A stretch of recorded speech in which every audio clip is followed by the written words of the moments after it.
What really happened with your host, Mike Rivero. You're listening to the Republic Broadcasting Network, where you'll find out what the Fukushima's going on. And aloha, America. Welcome to our show today. It's Friday, March 10th, 2017. Thank goodness it's Friday. And before we do anything else on the show today, we're going to go to the phones. Lori Lacovera is on the line here with a report from the trial up there at the Malheur Wildlife Reservation, and she's got an update on what's going on. So, Lori, thank you for joining us, and tell us the latest. Thanks, Mike. I'm sorry about the noise, guys, too. I'm outside the courthouse, but I'm going to tell you what the charges were that they had that just came down. Jason Patrick is guilty of conspiracy charges, not guilty on the vehicles that they accused him of driving. Dwayne Emer is not guilty on conspiracy. He's guilty on the degradation charges for digging a trench. Daryl Thorne is guilty on conspiracy and guilty on the gun charges they had against him. Jake Ryan is not guilty on conspiracy charges, not guilty on his gun charges, but guilty on the degradation where on the last days they dug the trench. Those are the charges, and this is a tentative date. Each individual defendant will be sentenced individually, but May 10th is the tentative date in 60 days to be sentenced. They've all been released under the pretrial stipulations. We're getting ready to get them all home. Dwayne has already gone home. They may have additional dates in the future. They also have by 12:30 today a deadline from the defense to give them their the prosecution, to actually fight to prosecute them on the misdemeanors they had that the judge, Anna Brown, is giving them on a bench trial, not a jury trial. So we have that trial still ongoing, and we're waiting on that verdict. As well, people that know Gary Hunt, his trial is going on right now for the press of him being able to release information and write articles on the information he had on the informant. So it's a really busy day, and I wanted to make sure you guys had the information since many of the supporters and listeners of our Republic Broadcast Network are helping me be up here. Do you have any questions, Mike? Well, yeah. Could you give us the latest on what's going on with your husband, Tom? With Thomas, he has a status hearing next week. They just do a status hearing every 30 days to check on them. And his tentative trial date is on April 11th. That's subject to change every time he has a status hearing. Right now, I don't have a lot of information. His lawyer is being very standoffish with me. I'm trying to get all the evidence they have in discovery from this attorney. Part of the reason I'm up in Portland versus Eugene right now is to learn the court, to see what's going on, to stand behind these defendants, and I'm getting some assistance from the people here as well. All right. So next week I shall hear quite a bit more on Thomas of what's going on with his case and how we need to go about attacking that one as well. He's fine. I spoke to him last night. He's doing very well mentally. He's holding in there with God. He knows he's helping other prisoners there as well. He's no longer in the 22-hour isolation as a federal prisoner in a county jail. So he's able to go into general population now. And I know that's a quick snapshot, but things are really fast-flowing here. Well, I can imagine, and thank you very much for this update. I think most people probably see this whole thing as a travesty of justice because, again, these people are being prosecuted for standing up to actions which were actually illegal and unconstitutional by the government. And we know our justice system is completely corrupted, and unfortunately, those who stand up to power very often have to pay a very steep price for it. And a key thing to note in the trials was that the prosecution took days. But when it was time for the defense witnesses to testify, they were not allowed to really speak, not allowed to really address the truth. At one time, Jeff Banta just looked at the judge and the jury and said, "I don't know how to do this. You won't let me tell the truth." He was not the only defense witness to do that. And they cut down their defense witnesses by over 50%. So they had a very, very hard time getting things done. So, in other words, it's a kangaroo court. Yes. With the semblance of trying not to be a kangaroo court, they were. And So the jury did not get the full information. For instance, Jason Patrick and Jake Ryan last night were talking about how they hadn't even met each other until the last day of I believe it was January 27th. So after Lavoy Finicum was murdered. So they didn't even know each other. I don't know how they can have a conspiracy if they don't even know each other. So, and the first group was found not guilty. So we've got appeals and fights to go. These people are wonderful men and women up here and around the country and in Nevada, and they need our continued support, and we need to keep educating each other as to what's going on in the country and keep standing. No fear, no fear, no fear. Keep going with honor, integrity, and respect for each other, no matter which side people are on. All right. Well, thanks again for that update here, and I know you're very busy, so we're going to let you go, and thank you for that update on the case here. And I think the reason they were pushing for the conspiracy convictions is those are the ones that carry the most severe jail time.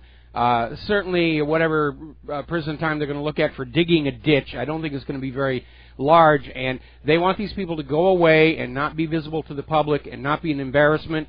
We've seen that before with Leonard Peltier, Mumia Al-Jabbar, James Earl Ray, Ernst Zundel. They just grab these people, lock them away, and they call it justice, and we know, of course, that that is certainly not the case here. All right, so that's the latest here from the court case. And getting back to the show, it is Friday, March 10th, 2017, and the phone lines are open, 800-313-9443, 800-313-9443. We're going to do a quick shout-out to our honor affiliates who are just now rejoining the network, and a reminder that the lovely Lady Claire is feeling much, much better, thanks to everybody who sent their get-well wishes and recommendations. So she will be with us in hour number 3 today.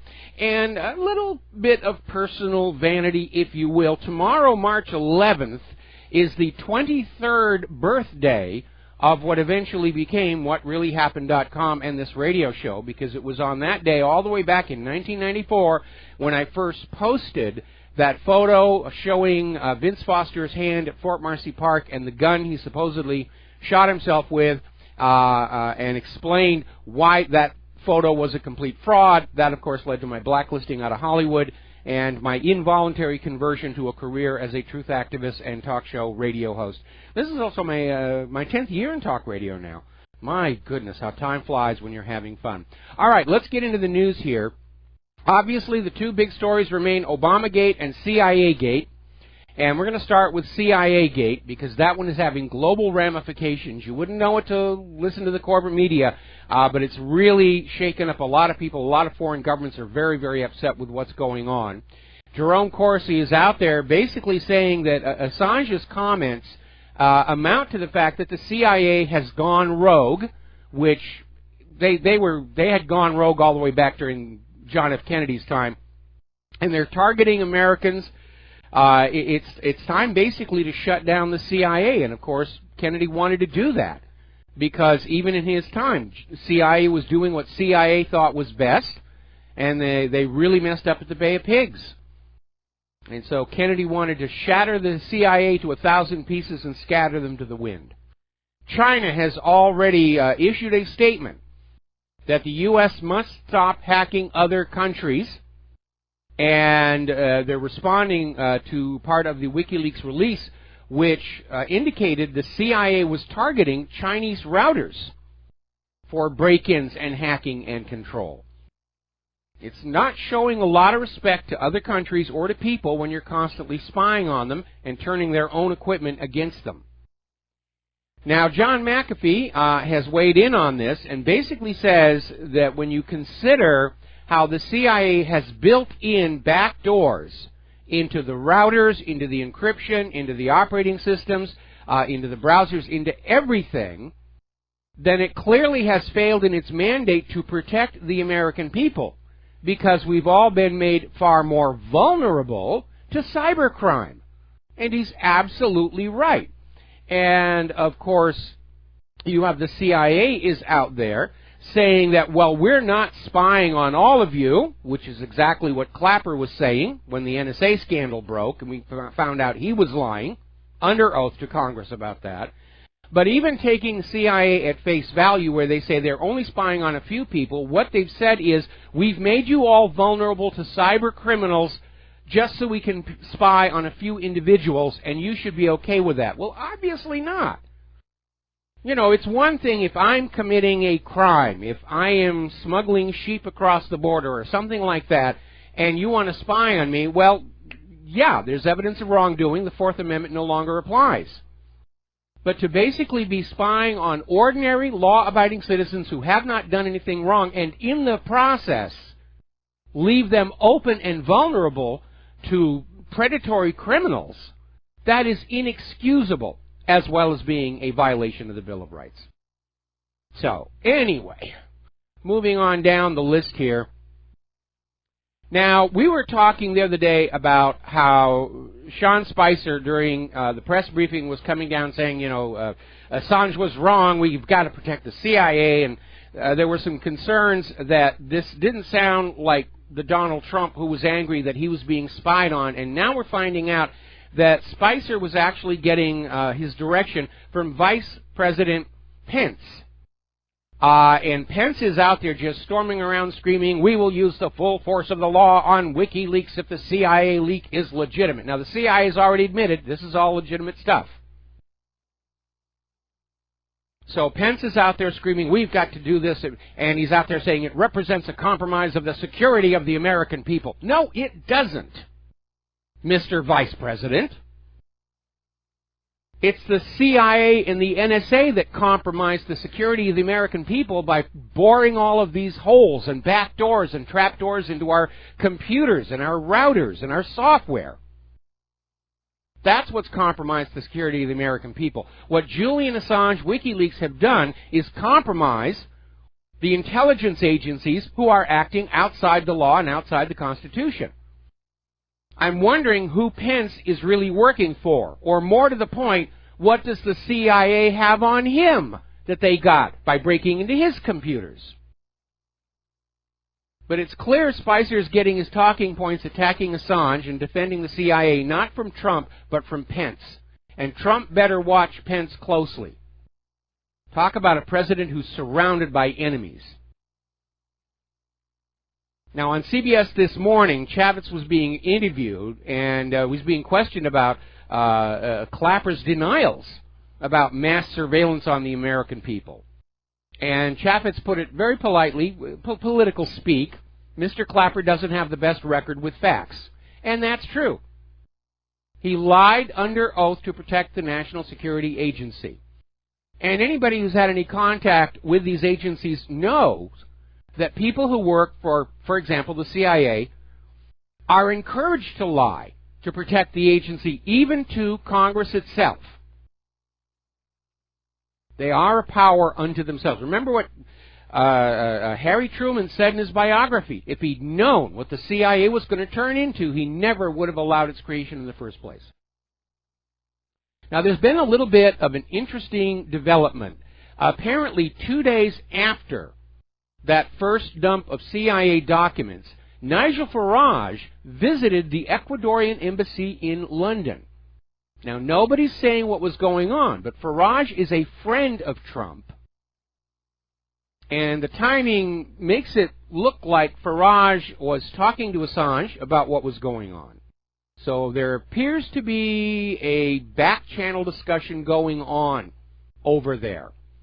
It may be that Trump wants to enlist Assange and WikiLeaks to find out more about how the Obama White House was bugging the Trump campaign.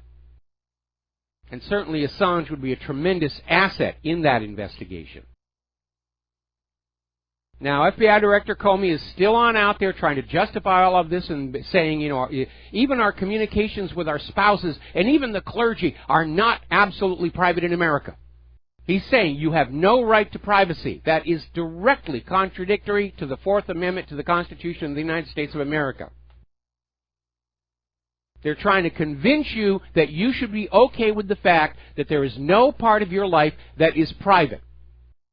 They're peeking at you through the cameras on your cell phones. They're listening to you over the microphones. Your TVs are watching you. And you're supposed to just go along with it. Just like in George Orwell's 1984, we're all just used to the fact that everything we do is being monitored by somebody in the government. No, I don't think so. I really don't think so. And I have a question for FBI Director Comey. If there is no privacy for anybody in this country any longer, why can't we see Hillary Clinton's emails?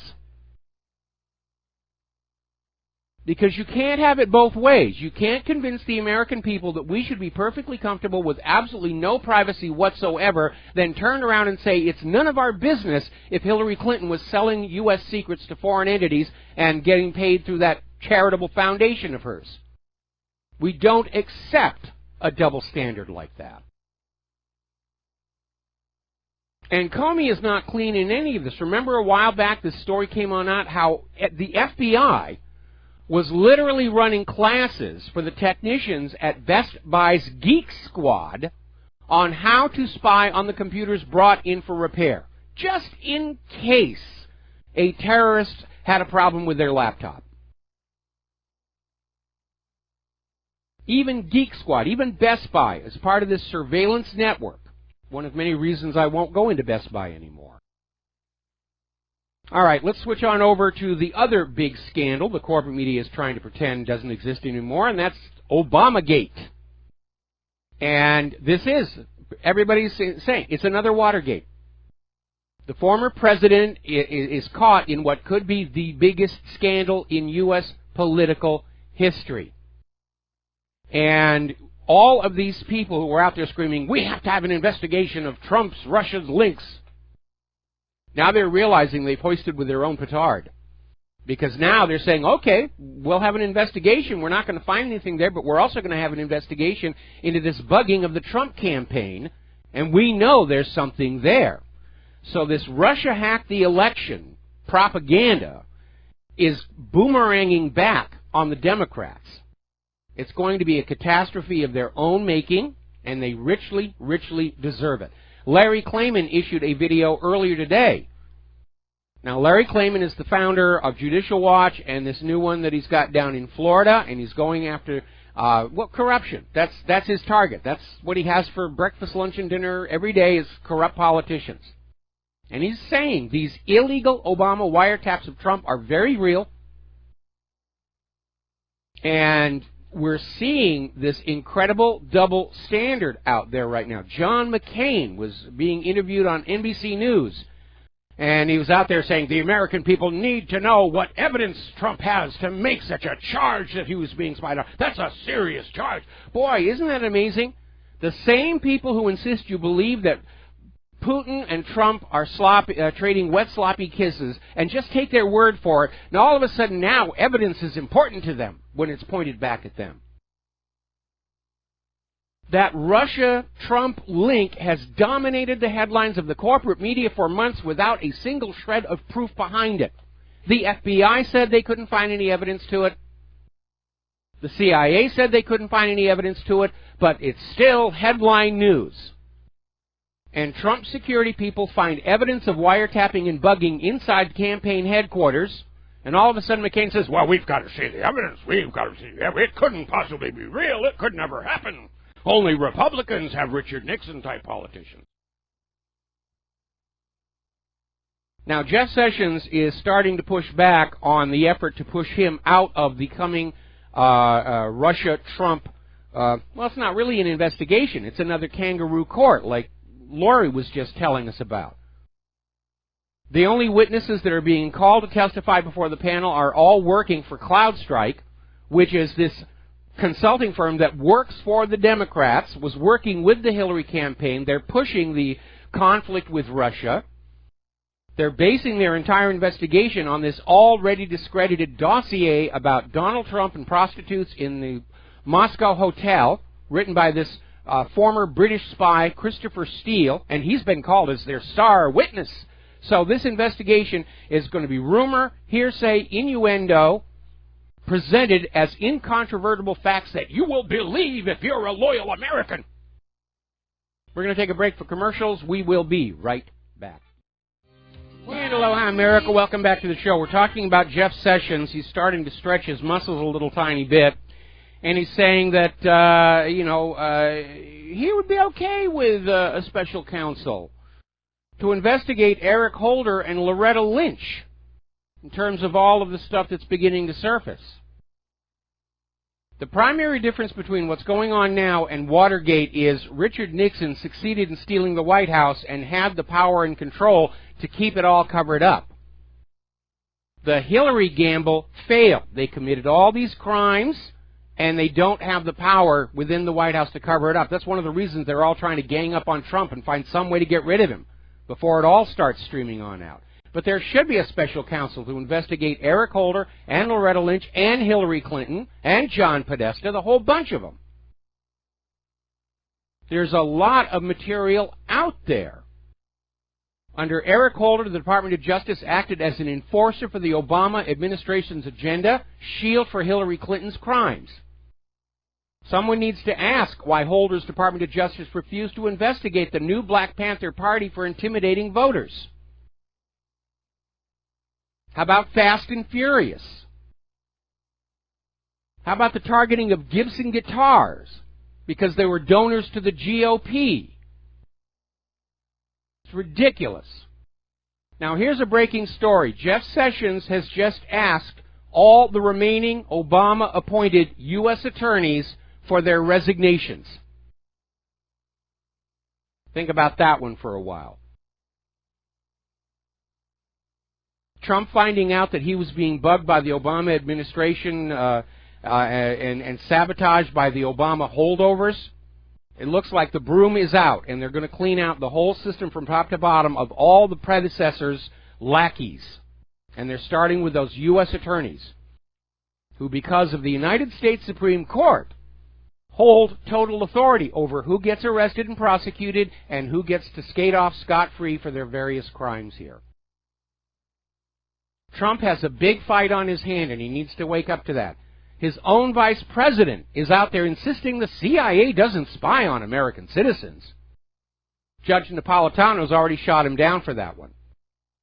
Comey tried to tell the Justice Department to ignore Trump's accusations of his campaign being bugged by Obama. Sessions told him to go jump in a lake. They are investigating. And, okay. Another article coming out here from Investment Watch blog basically saying Obama's spies have to go. This was on Sean Hannity last night. Sean Hannity got up there and said it is time for a complete purge of every single holdover political appointee or staffer from the Obama administration to put an end to the leaks, to put an end to the obstructionism. I don't know why Trump didn't do that on day one. He was trying to be magnanimous in victory, and it has come back to haunt him. He's not used to the cutthroat world of D.C. politics. He's still trying to play it like it's a business here. We're getting an update from Tom Lacavara's wife, Lori, who, by the way, has taken over hosting of his show, Resurrect the Republic, here on RBN. Gary Hunt from Freedom Outpost has had a warrant issued for not appearing in court to answer for not taking down articles reporting on the informant's present at Malheur Refuge. So this thing is just really, really spinning out of control. All right, let's grab, well, no, we're too close to a commercial break. I'm going to leave the calls into the next segment. People are still talking about how the CIA was hacking cars intentionally to commit undetectable assassinations. And more videos are showing up on YouTube showing how students and IT workers are able to do this, duplicate the CIA's efforts. Did somebody encourage the auto manufacturers to leave these computers wide open? Is that why we're not allowed to look at the software in our car because of the Digital Millennium Copyright Act? Has the CIA turned our very cars against us?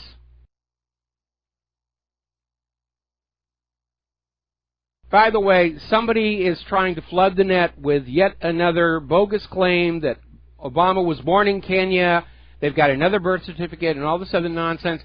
All this is a desperate and pathetic attempt to distract everybody from Obamagate and CIA-gate. Don't fall for it. Stay focused on what's important. We'll be right back after these commercials. And aloha, America. Welcome back to our show here. We're going to take a couple of phone calls here. Matt in Colorado, aloha. Welcome to the show. What's on your mind? Hey, Michael. Thanks for taking my call. I agree with everything you said about the indignation regarding current situations, but I wanted to propose something to you and your audience as a positive alternative that would be a potential solution.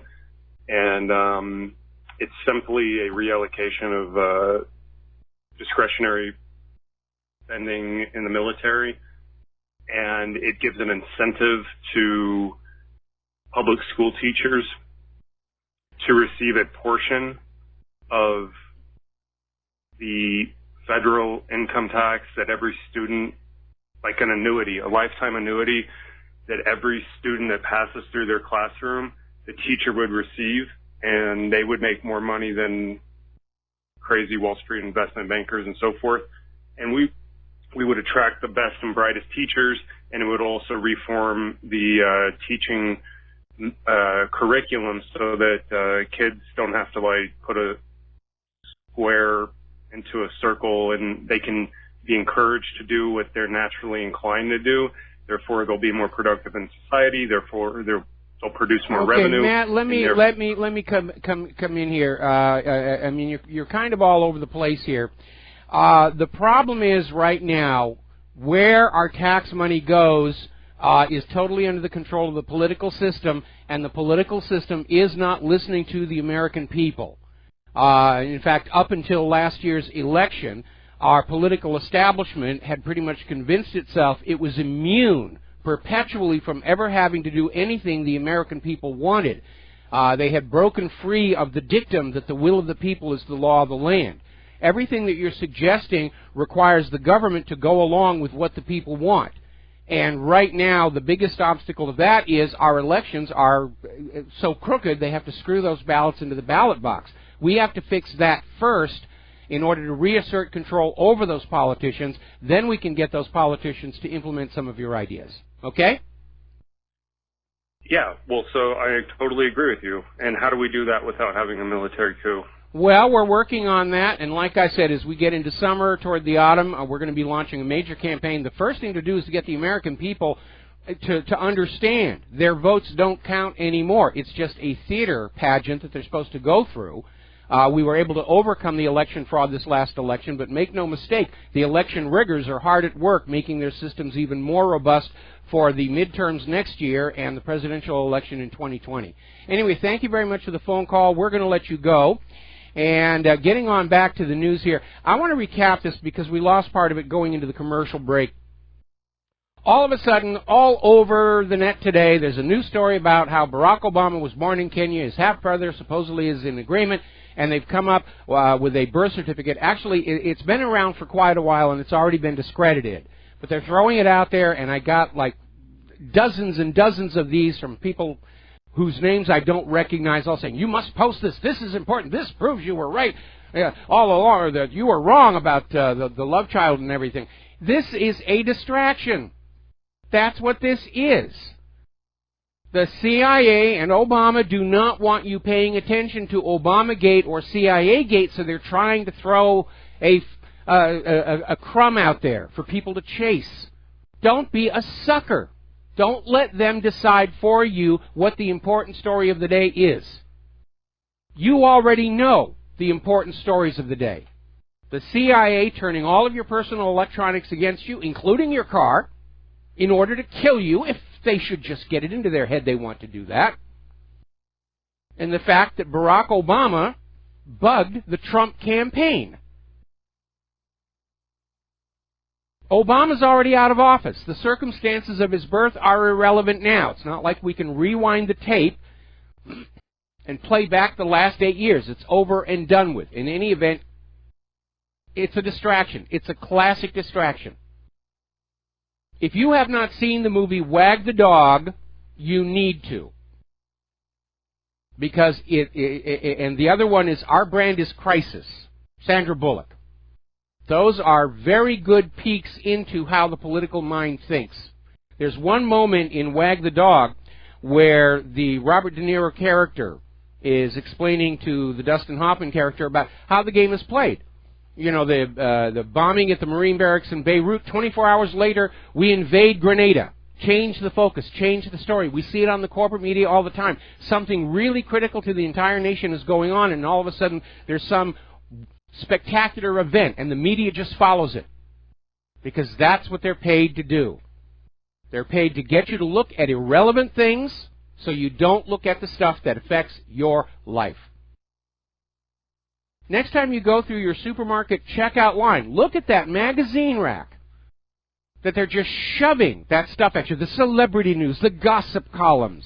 That's what they want you looking at, because the more you look at that nonsense, the more your mind is occupied with the tripe of who is suing who over having had an affair with this other person's nanny's first cousin's lawyer's chiropodist, the less you're looking at what the government is doing with your money and in your name.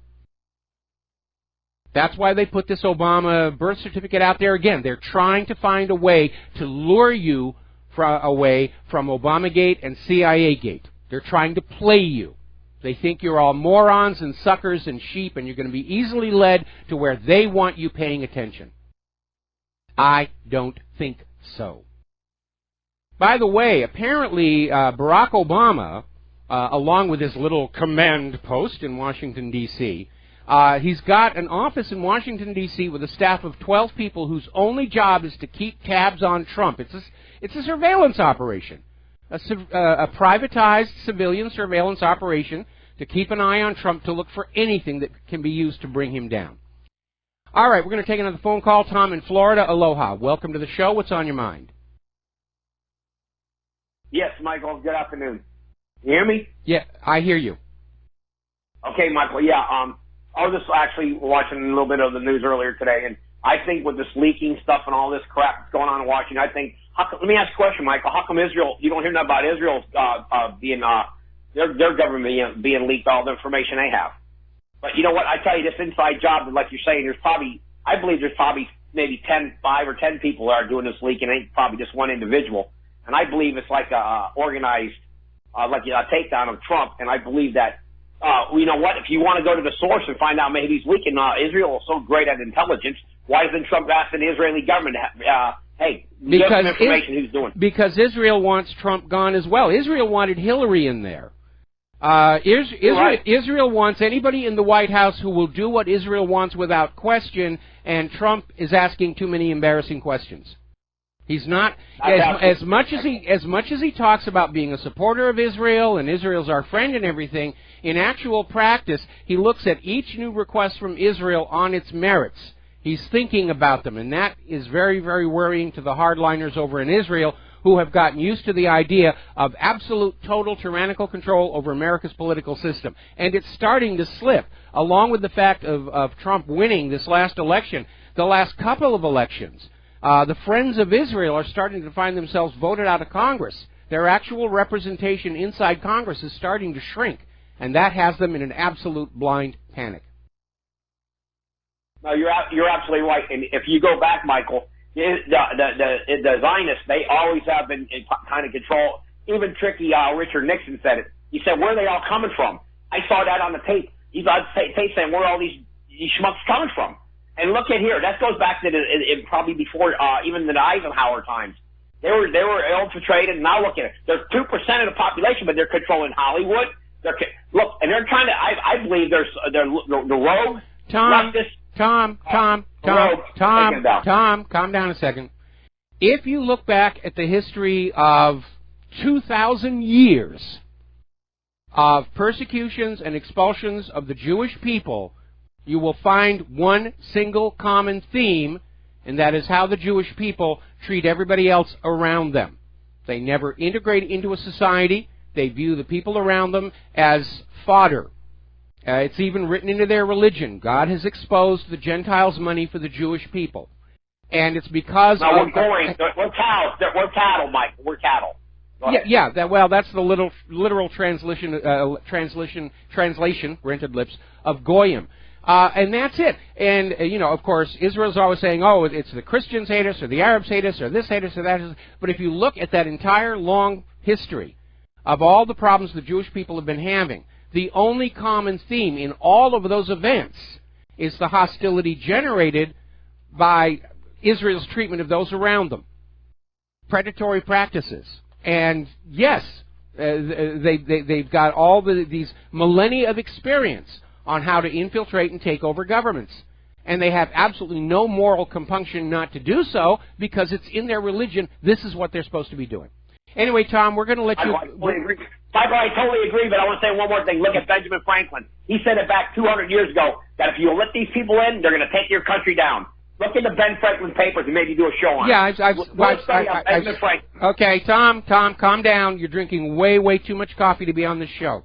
All right? Coffee, I know you're right. We're going to let you go and switch over to Pat in Vermont. Aloha, Pat. Welcome to the show. What's on your mind? Hi, Michael. Thank you. I just wanted to talk about Fukushima for a moment, since tomorrow's the 6th-year anniversary from that disaster starting off. Yes.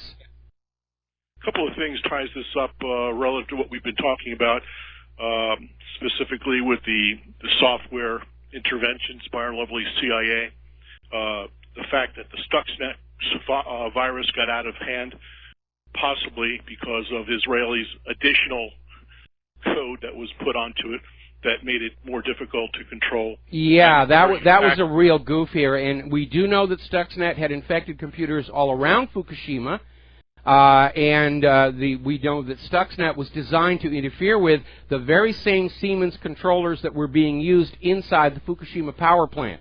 Now, unfortunately, after all the radiation and everything, we're not going to be able to find anything from those Siemens controllers' memories. They're probably already completely fried. But we cannot rule out the possibility that Stuxnet had infected Fukushima's nuclear facilities the way it was designed to infiltrate and disrupt Iran's nuclear facilities, and that when the quake and tsunami hit, this is why all those emergency systems fail to operate correctly. If you look at the engineering that the Japanese typically have, I owned a Lexus at one time, and I was 400, and you just never saw a better engineered car. Well, wait a minute. General Electric designed these reactors. The reactors, but the safety features and such, and the way that the Japanese just do their engineering, what the Stuxnet interfered with, from my understanding, is the safety mechanisms which failed to operate, and that was possibly caused by the Stuxnet. Well, so okay, let's clarify. Okay, Pat, calm down. Like I said, the Stuxnet virus targeted these Siemens digital controllers, which are universal, not just in nuclear power plants, but in factories. They're a standard item for any kind of automated system. And that's why when Stuxnet broke into the wild, it caused so much damage. Factories all over Russia were hit with it and everything. Anyway, listen, I need to let you go because we need to get back. We need to let you go because I want to get back on top of the news that's happening now today. Thank you very much. We're going to close the phone lines now and get back to the news here because I got too many people who are calling on in who want to talk about things that happened 6 years ago at the expense of talking about what's going on now. So the phone lines are closed. Mahi dictum est. Now getting on back to another gate. Now let's call this one DOJ gate. And we're talking about this slush fund that was being operated inside the Department of Justice, and that story is beginning to grow as well. It originally started out that there was this little bit of a, well, call it a protection racket going on. Department of Justice would threaten to sue some corporation, and the corporation would say, what can we do to fix this? And the DOJ said, well, if you'll make a charitable donation to this leftist progressive organization, we can make the prosecution go away, which it happened. And remember when Obama sanctioned the Russian bank, then the Russian bank hired the Podesta Group to lobby to lift the sanctions, paid them a lot of money, and that's what happened. It's a protection racket. You know, you're going to give my friend some money for consulting, and maybe some bad sanctions going to happen to you, huh? It's a protection racket. Well, it gets even worse because now it's turned out that in addition to these little shuffling deals on the side, the Department of Justice funneled billions of your tax dollars to these liberal activist groups. And here is where it gets sticky. These are the same groups that went on out staging violent protests. This is a violation of the USA Patriot Act. And right now, Barack Obama, as a private citizen, does not enjoy any kind of sovereign immunity.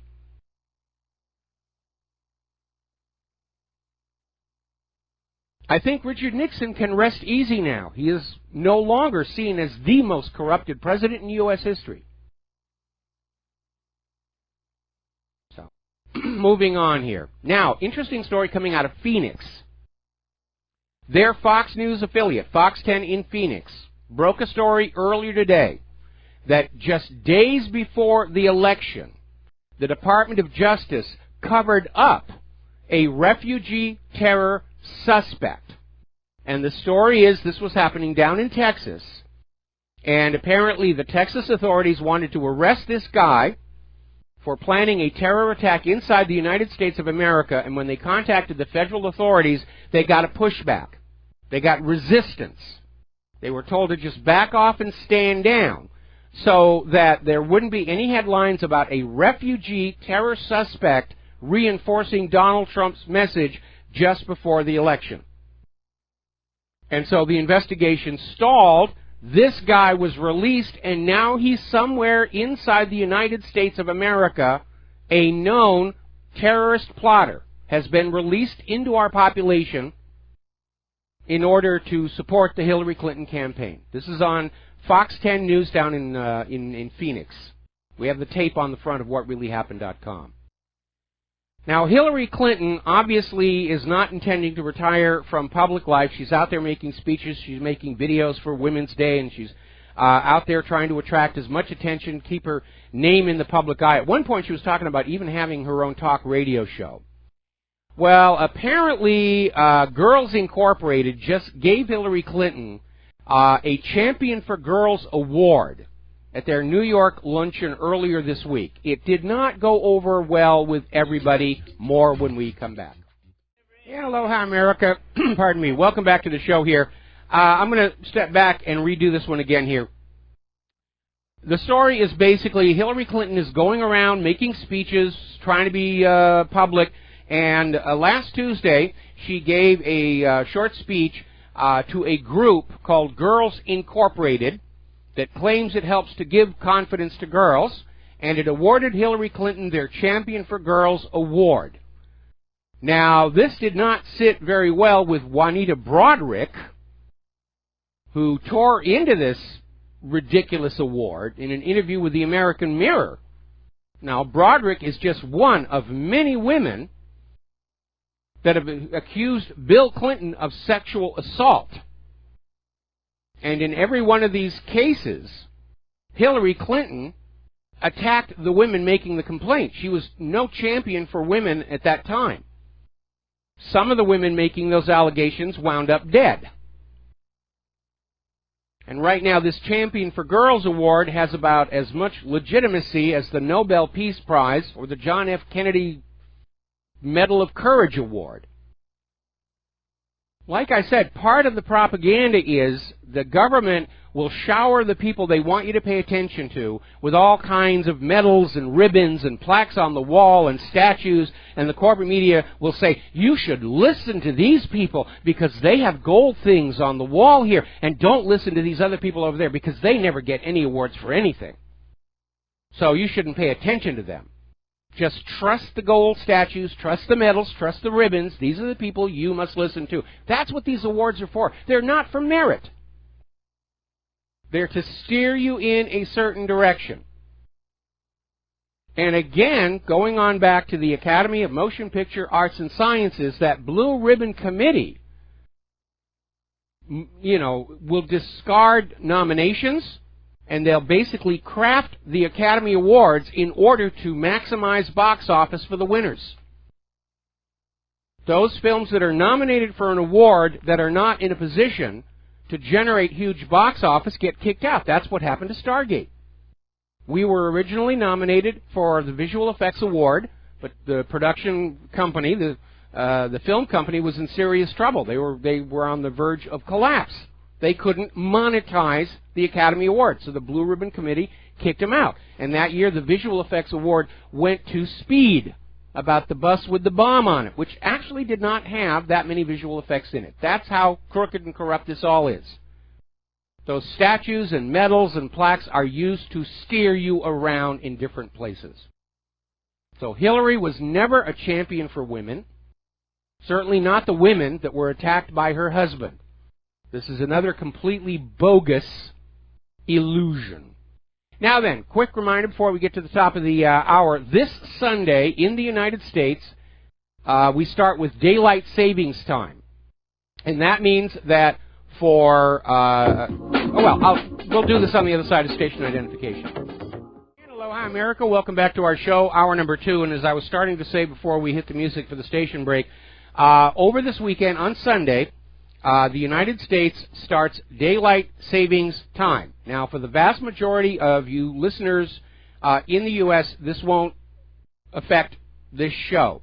But, of course, we do not have daylight savings time here in Hawaii because we're so close to the equator, and they do not have daylight savings time in Arizona. So if you're listening to this program from Arizona, it's going to actually be an hour earlier in the day than you're used to listening to it now. I actually do the show an hour earlier in the day, which helps free up my afternoons here. The problem with daylight savings time or summertime or whatever it's called is that it's not the same all over the world. Every country has a different day in which they kick in this summertime or daylight savings time. And if you go to the top of whatreallyhappened.com, if you're listening to this show from outside the United States of America, go to the top of the page, whatreallyhappened.com, and in the announcements, there's a little link that goes to a page that shows you when you do go to daylight savings time. So just want to make sure that we don't lose any audience over all this confusion over daylight savings time here. All righty, getting out to the international news here. South Korea's president has been impeached. President Yoon-hee has been removed from office on Friday over this graft scandal that has been complicating things at a time of rising tensions with North Korea and China. And the president is actually refusing to vacate the official presidential residence at this point. And some of her supporters are out there doing violent protests, the way Hillary's people were doing violent protests here. 2 of them, unfortunately, have been killed. But this corrupt president has now been impeached, and one can only hope that it is the start of a global trend. Right, Mr. Poroshenko. Now, interestingly enough, an anonymous benefactor has donated $1 million to the New York Slimes to provide free news subscriptions to students. This is a desperate attempt to regain the propaganda high ground by starting to propagandize them younger and younger and younger. And remember, we were talking about a week ago about this plan to literally have a social studies indoctrination program for children as young as 4 years old, for the government to get to them and brainwash them before they have a chance to grow up and learn how to use computers and find out what's really going on. It is the mark of a truly desperate frame of mind. Apparently, the Republic Broadcasting website is still not visible up in Canada. I got an email from a listener up there. Facebook has announced a ban on conservative and pro-Trump news. And apparently Facebook is admitting, this is it. We're not going to do that anymore. From now on, it's all Hillary all the time. And then they wonder why people are turning away from Facebook, going on to these other social media systems here. Twitter is now marking entire profiles as sensitive, trying to warn people away. Don't look at this Twitter feed. You might see something we don't want you to see. One of the new up-and-coming social media platforms, VK.com, seems to be having issues as well. I was unable to log in earlier today. Now, here's a little light moment. Over at Amazon, their #1 bestseller right now is a book, Reasons to Vote for Democrats. And it's 266 pages of blank paper, and people are just buying it. They're snapping this one up. All righty. Now then, let's talk about Syria. It's a very complicated issue. A lot of people are very concerned about Trump is sending troops all over the world into all these trouble zones. Is he perpetuating the war policy of his predecessor, or is he really keeping his promise to actually go after ISIS? And I think we have a demonstration of the latter, because as you know, Trump sent forces to take Raqqa back from ISIS. The U.S. Marines went in there. ISIS didn't even wait. They split. They just left Raqqa. It's wide open, and they're taking it back over. And here's the key difference. Under Obama, when Obama said we're going into Syria to get ISIS, what they actually bombed was Syrian infrastructure. Hospitals, petroleum resources, food storage centers, water treatment plants. It was always, oh, we mean well, we're after ISIS. We're sorry we're blowing up your country, but we're after ISIS. You know, but if Assad would go, then, you know, ISIS would go too, and we'll stop the bombing here. It appears Trump is actually going after ISIS, and ISIS knows it, and they are running. They are definitely running. Now, it would have been nice if Trump had actually made an arrangement with Assad to make this thing at least nominally legal, but it does appear that he is targeting ISIS for real, and ISIS is certainly acting like they know the former arrangement is now null and void. Remember, not too long ago, Trump ordered the CIA to stop all support for the U.S.-backed rebels fighting against Assad in Syria, which doesn't guarantee that the CIA actually did it, of course. Maybe the CIA rejected his order, and they're still supplying the rebels, and that's why Trump is going to say, all right, we're just going to go on in, scrape it all out, hand it back to the Syrian people. We're going to do a shout-out now to our on-air affiliates who are just now rejoining our network. Now, the Russian frigate Admiral Grigorovich is now on its way to Syria. Russia's maintaining a fleet of Russian warships near the Syrian coast in the Mediterranean Sea to sort of discourage anybody trying a land invasion from the ocean. And they're rotating ships in and out. And so the Grigorovich is now the latest one to go on down there. Now, Assad may have concerns about what Trump is doing to ISIS, or maybe he's going to shrug his shoulder and say no big deal, because he's got bigger worries. Syria has now gone to the United Nations and is demanding the Security Council force Turkey to withdraw its invading forces from Syria immediately. Obviously, Bashar al-Assad sees Erdogan as a far bigger problem than Donald Trump. And so they're going to take this to the UN chief and the Security Council and try and get Turkey to pull on back. And remember, we reported earlier in the week that the deployment of the U.S. forces in Syria seemed designed to create a wall, a buffer zone between some of those Turkish forces and the Syrians, to send a message to Turkey, thus far and no farther shall thou come.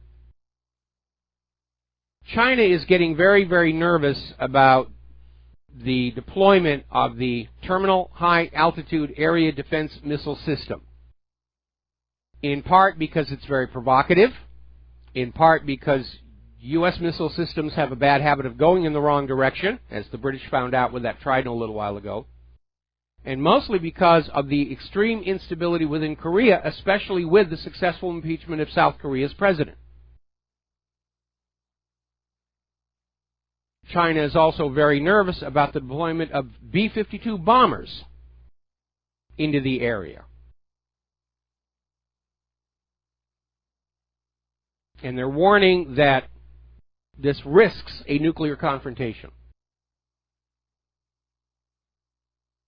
Now, China, meanwhile, is kind of walking a thin edge between Saudi Arabia and Iran. China and Iran have been friends for a very long time. Saudi King Salman has been attempting to lure China away from supporting Iran and into supporting Saudi Arabia. It's likely to fail, given Iran's strategic, economic, and cultural advantages over Saudi Arabia. And obviously Saudi Arabia is acting like another U.S. proxy, like they're doing down in Yemen, trying to sever Iran's support structure. Because the primary reason Iran has not yet been invaded and attacked is because both Russia and China have very strong relations with Iran. And war on Iran will mean an actual hot war with Russia and China. And that would be something that I think most sane people would like to avoid. So they're trying to lure China away. But Saudi Arabia doesn't have a whole heck of anything left to lure China with. Turning to the economic news, Radio Shack has filed for bankruptcy again. We were talking earlier in the week about negotiations to try and revive Radio Shack, possible mergers.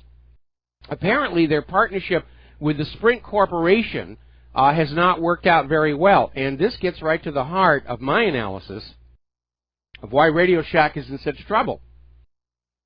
I mean, when I was a kid, I loved Radio Shack. I loved building electronic things. I built radios, I built shortwave radios, I built metal detectors. I loved that stuff. And where would you go to get that? Well, there was, if you wanted to do it by mail order, there was Lafayette and Heathkit. But if you wanted to just go and buy transistors and resistors and a printed circuit kit, make things, you went down to Radio Shack.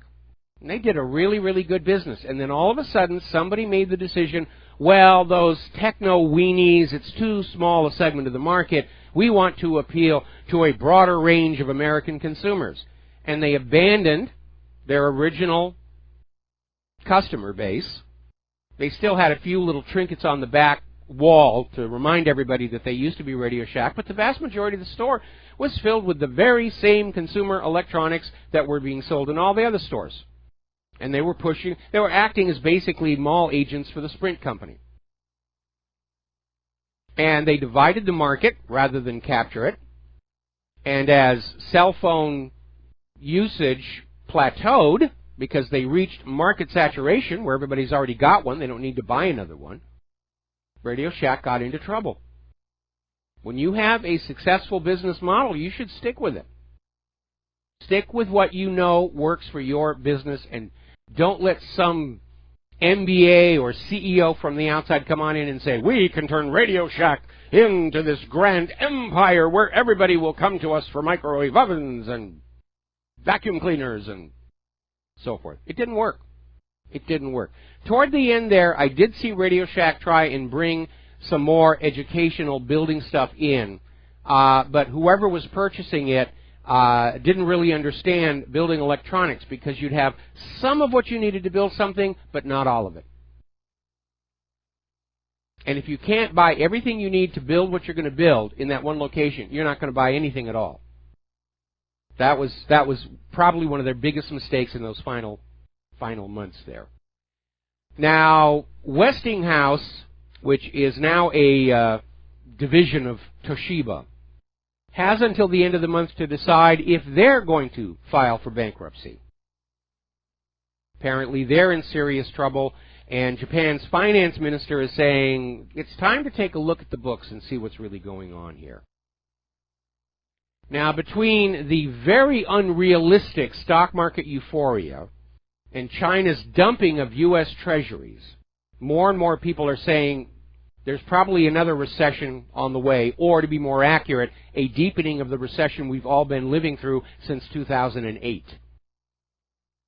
Because the reality is, when you push past all of the fraudulent claims made by the U.S. government and Wall Street about how great things are, you know this is a nation in serious economic harm. We have 90 million Americans willing and able to work who cannot find jobs, have not been able to find jobs for months, if not years. We have 17 million college-educated Americans, some with doctoral degrees, working in jobs like parking attendants, burger flippers, things that don't need a college degree, and they're still on the hook for those student loans. Go back and study the realities of the Depression of the 1930s, and you'll see much the same thing. The reality is, I don't see that we ever actually got out of the economic after effects of the 2008 collapse of the mortgage-backed security fraud. Now, every once in a while, there's this organization, the American Society of Civil Engineers, and it issues a report card on American infrastructure, And they just issued their latest report card, and the United States gets a D+. Airports and roads are clogged. Bridges are reaching old age. Some of them are beginning to fail, large cracks appearing in load-bearing members. Dams are becoming more hazardous across the United States. Just ask anybody downstream from Oroville.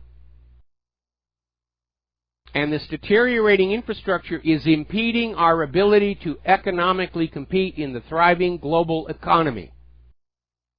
If the rail systems aren't running efficiently, raw materials and finished products can't reach their destinations in time. Somebody put up a video on YouTube, I think it was about a month ago, and it was just a camcorder set up in the cab of one of these semi-tractor trailer rigs driving down a major highway trying to deliver something to somewhere else, and just the holes in the pavement were obvious. You could hear the truck just shaking and bouncing from the deteriorated roads it was driving over. FedEx is saying that the roads are so bad in the United States, they're actually going through tires twice as quickly as their original economic models predicted. And a lot of delivery companies are actually having to tell their drivers to slow down to reduce the possibility of damage to wheels and the vehicles themselves. Here in Hawaii, we have, according to the National Department of Transportation, the worst roads of any state in the United States of America. They are so bad, somebody over at UH actually worked it out, that on average, Hawaiian drivers will spend $700 a year repairing damage caused by driving over these very, very poor roads. And I remember one time when we were in our last Honda, we hit a pothole that was so deep it actually tore the muffler off the underside of the car. I remember one other time driving down the H1 into Honolulu, and apparently one of the tension rods in the bridge had snapped and literally ripped open a hole in the concrete above it, and the bar was just pointing up in the air and dangling around. I mean, the problems with our light rail system are already legend. It's years behind schedule, billions over budget. To their credit, the city council has rejected an increase on the rail tax on us all to pay for it all.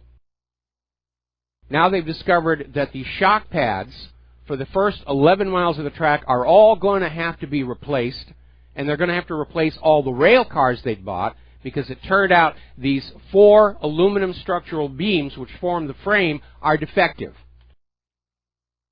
And it's cheaper to just buy a brand new car than to try and take these cars apart, replace the beams, and put them all back together again. I mean, it's completely mismanaged here.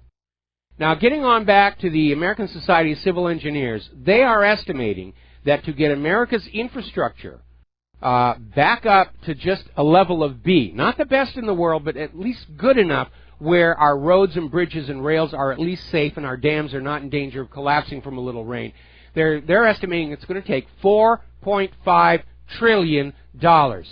Gee, what a shame the Pentagon lost $6 trillion. We could really use that money right now. It's almost like the Pentagon declared war on us. They took our $6 trillion and they just misplaced it, so we couldn't improve our roads and infrastructure.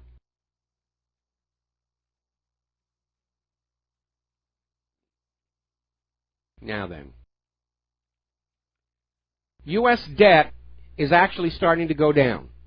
It's decreased by more than $60 billion since Trump took office. You're not going to see that on the corporate media. They want everybody to think that Trump is a disaster for the economy. It's an absolute disaster. And it's all Trump's fault. No, it isn't. It's like the Depression of the 1930s. Everybody likes to blame Herbert Hoover for the Depression of the 1930s, but Herbert Hoover did not create the Depression of the 1930s. It was created for him. And I actually feel a great deal of sympathy for Donald Trump, because he's going to have an economic disaster during his administration, not of his making, and we have to keep remembering that. Now, down in Arizona, that sound money bill is moving one step closer to law. It's now out of committee, and it will make silver and gold legal tender parallel to the paper Federal Reserve note. The only difference, you don't pay interest to the Federal Reserve when you're using silver and gold coins. We'll be right back. And aloha, America. Welcome back to our show. And before we get back to the economic news, I was just looking on the Fox Crawl, and they had this little warning out there. Bill Clinton warns against rising nationalism in U.S. and Europe. Oh, how dare people want to have nations? What's wrong with them? We dream of a single global government. I'll tell you what you all need to keep in mind here. Look at the people who are pushing for a global government. Understand they want to be in charge of it, and then look how they have been treating the people under them their entire careers. That's where globalism is going to fail, is we know who wants to be running that global government, and they have been doing a really cruddy job just running a nation or a state. And they want to run the entire planet?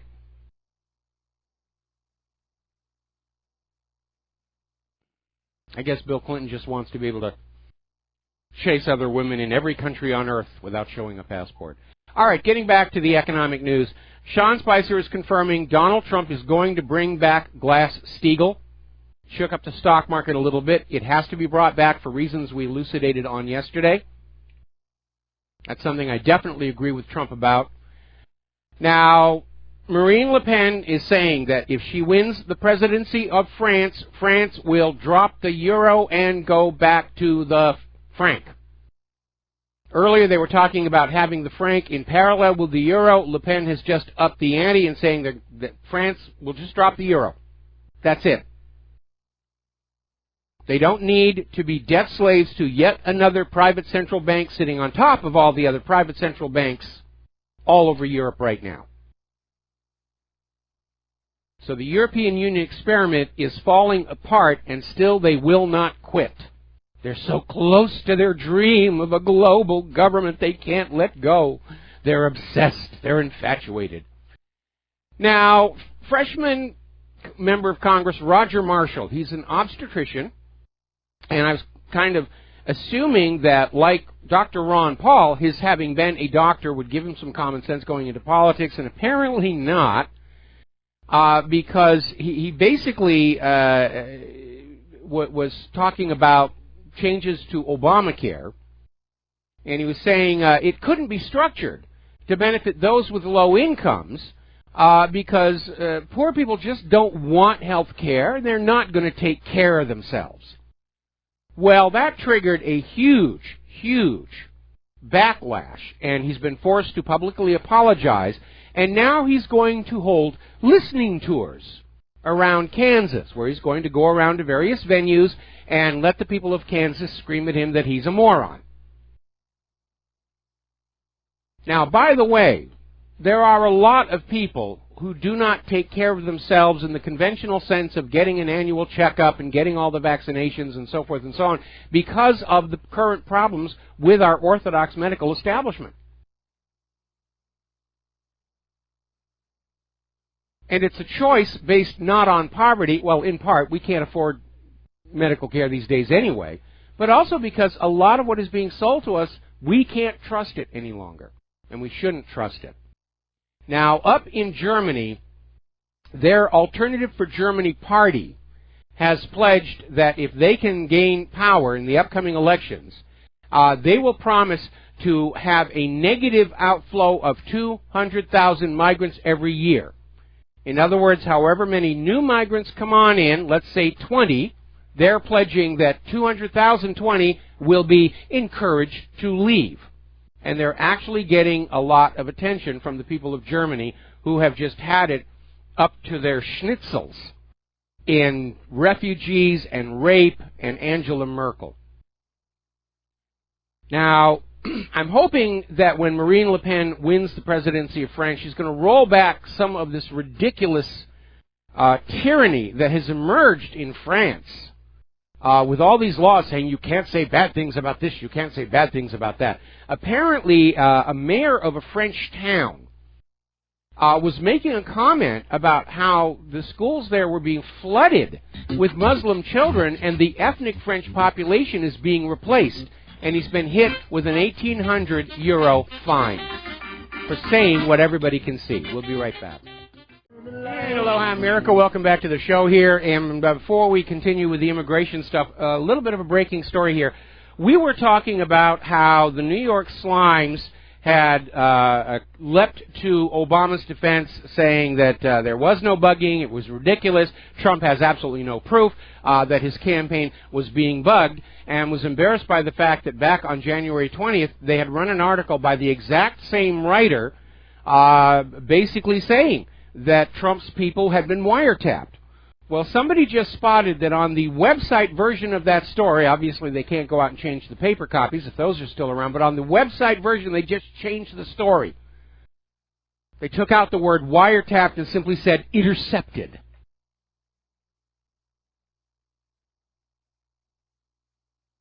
Winston Smith, white courtesy phone. We're there, 1984. It got here a little late, but it's here. Getting on back to the immigration situation, a story out of news.com in Australia. Basically, Cologne is every day, Europe is in the middle of a rape epidemic. And remember, we had that story early in the week where Norway was out there saying our rape rates are actually in decline, only to have people check with the actual crime statistics and find out that, yes, in point of fact, rape is definitely on the rise there in Norway. And by the way, it's not racist to say there are rapes going on. All these politicians, they're all caught up in the stream of this one world government. They all think there's a big future for them inside the bureaucracy of the single global government. And when you look at what a mashup they have made of Europe is another reason we should not allow this globalism to go one single step further. Apparently, a Kosovan went on a rampage with an axe in Dusseldorf's railway station, and then just a couple of hours later, an 80-year-old man was attacked with a machete. So how's that multiculturalism thing working out for you over there? Now, here in the United States, up in Vermont, and I got to tell you, Vermont is a state that I think would rank #1 on the Common Sense Index. They don't really have a lot of time for nonsense up there at all. And the people of Rutland, Vermont, just voted out their 5-term mayor by 52% to 34% because of his support for Obama's refugees and bringing them into their town of Rutland, Vermont. Somebody needs to remind politicians, the will of the people is the law of the land. Them's the rules. And if you don't want to play by the rules, have the decency to resign and go into some other line of work, such as snake oil sales. Now, apparently at the Grand Rapids Christian High School in Michigan, there were 4 high school students were having a demonstration in support of Donald Trump's immigration policies. And back on the 3rd, they had signs that said, "Build the wall," and Trump in front of a banner that read, "Immigrants are a blessing, not a burden," that had been put up there by, apparently, one of the teachers. And these 4 students have been suspended for exercising their right to freedom of speech. What kind of a lesson is our school system trying to teach our kids? Yes, you have freedom of speech, but for heaven's sakes, don't actually use it, or bad things will happen to you. I'll tell you something that we need to do to our educational system right now, and that is make it a rule that teachers are not allowed to bring politics into the educational environment. In fact, now that I think about it, when I was teaching remedial math back in Southern California for 1 year, that was the rule. You were not allowed to talk about politics to your classes or anywhere on campus where the students could hear. We should bring that one back.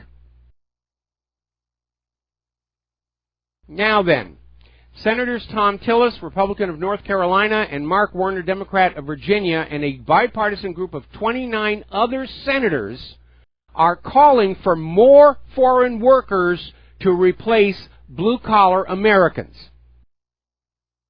They're calling on the Department of Homeland Security to maximize the use of blue-collar outsourcing visas so U.S. companies can import more foreign workers instead of recruiting, training, and paying unskilled U.S. workers.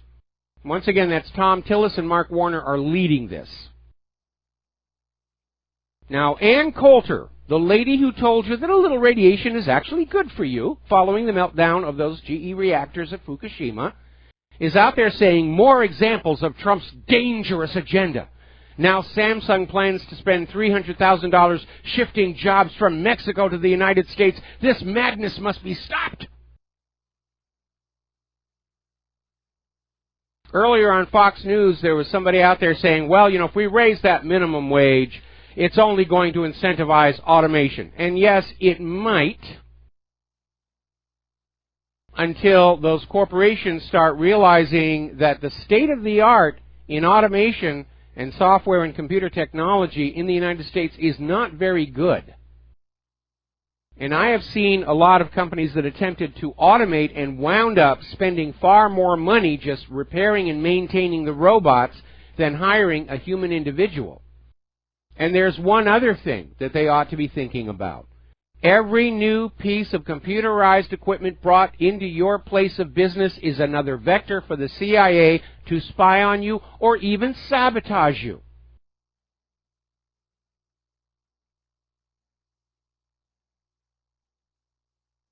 And the CIA, well, we know they sabotage things all over the world for economic reasons.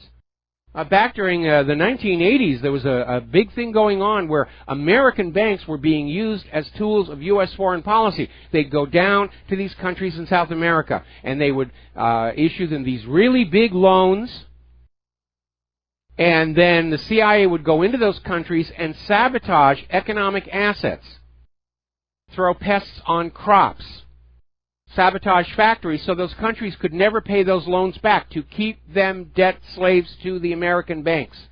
And by the way, there's a movie, The Good Shepherd, and it's sort of a dramatization of the history of the CIA, and it's a very well-made movie, and a lot of it is based on historical fact. And this crop sabotage is in there as well, where they found these insects that eat coffee, and they literally bombed the coffee fields of this country with these insects. So yeah, economic sabotage can happen. If you're running a business that competes with a business owned by somebody in the CIA, they're going to find a way to wreck you. When CIA approached me at CBS Television City early in my career, they wanted me to sabotage the scoreboard system for a game show so that another game show that was being produced by a CIA asset would get the time slot. And I said no, and I walked. And 2 weeks later, I was working at a Christian broadcasting station in Orange County. That's how they play. Every new piece of automation brought into your place of business can be turned into a weapon against you and your business. If you're competing against a business that's run by somebody in the CIA. And the CIA has a lot of contacts, a lot of networks. It's huge. If you go back and you read Terry Reid's book, Compromised, Clinton, Bush, and the CIA, Reid admits one of the reasons he stayed tangled up with all this intelligence stuff was that it opened up all these business opportunities for him. All these people who had been with the CIA and they were sort of semi-retired, but they were still part of the network, but they were out there running businesses. And they made deals with each other because they were inside the clique.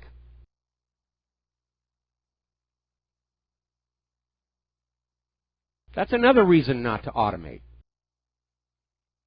Now, getting over to the Brexit, as you know, the EU is trying to extort a ransom of £50 billion to allow Great Britain to leave. And that's what it is. It's a ransom. You know, pay us the ransom, we'll give you your country back. And Nigel Farage is out there on the warpath saying, we have paid enough. And they have. Between Great Britain and Germany, they have borne the brunt of propping up the rest of the EU that has been driven down to the point of economic collapse by the predations of the European Central Bank. And that's one of the reasons why they want out. Huge amounts of wealth are flowing out of Great Britain, and all they're getting back for it are a lot of meddling regulatory orders on how they're supposed to conduct their business. And it is ridiculous. Farage is saying you can whistle for that money. Theresa May is out there saying, no, we didn't vote for this. The Brexit vote was about leaving. There was nothing in there about we're going to have to pay our way out of the EU. And that's what the EU is trying to do, hold Great Britain to ransom. If you will pay us all this money, we will free you. Now here's an interesting story. Remember the other day we were talking about how the EU is saying it's time to get tough with Poland. Poland's getting too nationalistic. They're getting too big for our britches. They're straining at the leashes. We've got to pull them back. Well, apparently, Polish Foreign Minister Witold, and I'm going to butcher this name already, Waskowski, and there's a bunch of letters in there I didn't even try and pronounce, is basically indicated Poland is ready for constructive cooperation with Russia and is taking steps in this direction. Which means that if they follow the Ukraine pattern, there will now be a color revolution in Poland, the elected government will be kicked out, and a junta put in that will drag Poland back more firmly into the clutches of the European Union. But these other nations around the world are looking at Western and Russia's looking very attractive.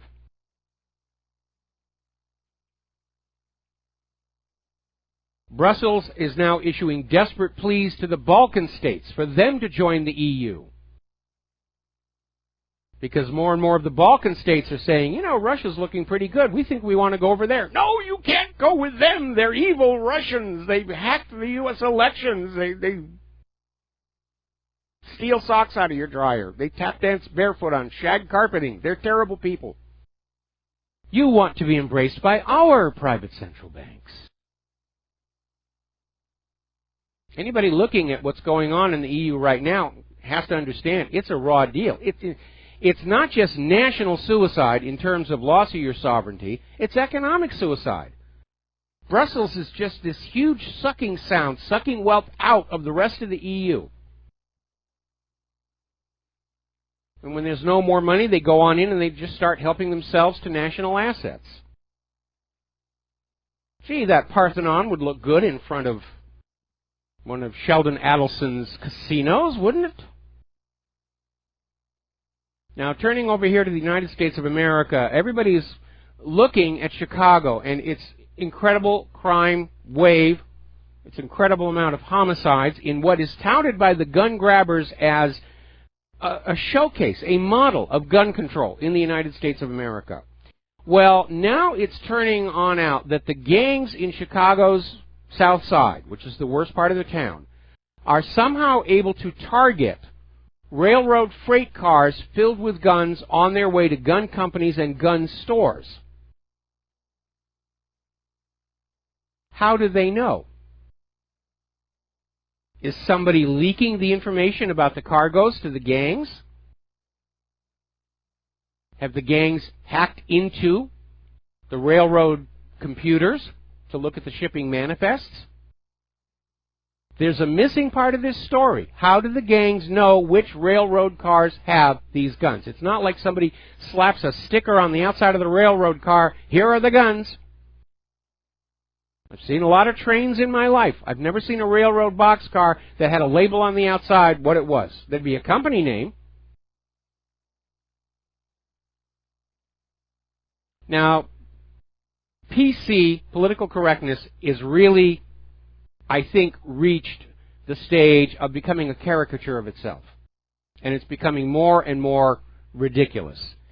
Feminist loudmouth Caitlin Moran is now out there saying that girls shouldn't read any books written by males.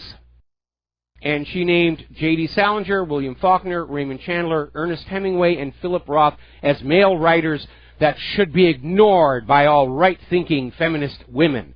And I'm assuming Caitlin is also including evil male writers like Mark Twain, Shakespeare, Aristotle, Plato, Einstein, Stephen Hawking, and the guys who whipped up the Bible. If they're still pounding on this separate men and women, turn them against each other this hard, it, to me, is a signal Hillary isn't done. She's trying to find some way to come back. All right, getting on to the health and science news, this is kind of interesting. Over 1,800 retired professional football players are suing the National Football League for plying them with powerful painkillers and anti-inflammatory drugs, which eventually led to long-term organ failure.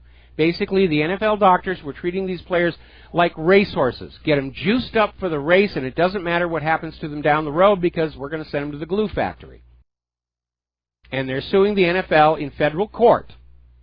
And they're suing 32 teams and their medical staffs for basically giving them drugs to enhance their performance within the legal limits, but at the expense of long-term medical consequences. I hope they win the lawsuit. I hope they win that lawsuit. And by the way, maybe there's one area that should be automated. Football. Let's have it played by robots. That'll be interesting. Do you remember the TV show BattleBots? It came out of, it was inspired by some of these science fiction movies. And they actually had real working robots there. And by the way, Real Steel, boy, what a wonderful movie. Just a feel-good movie there. All right, we're coming up here on another break. By the way, bad news for bald men.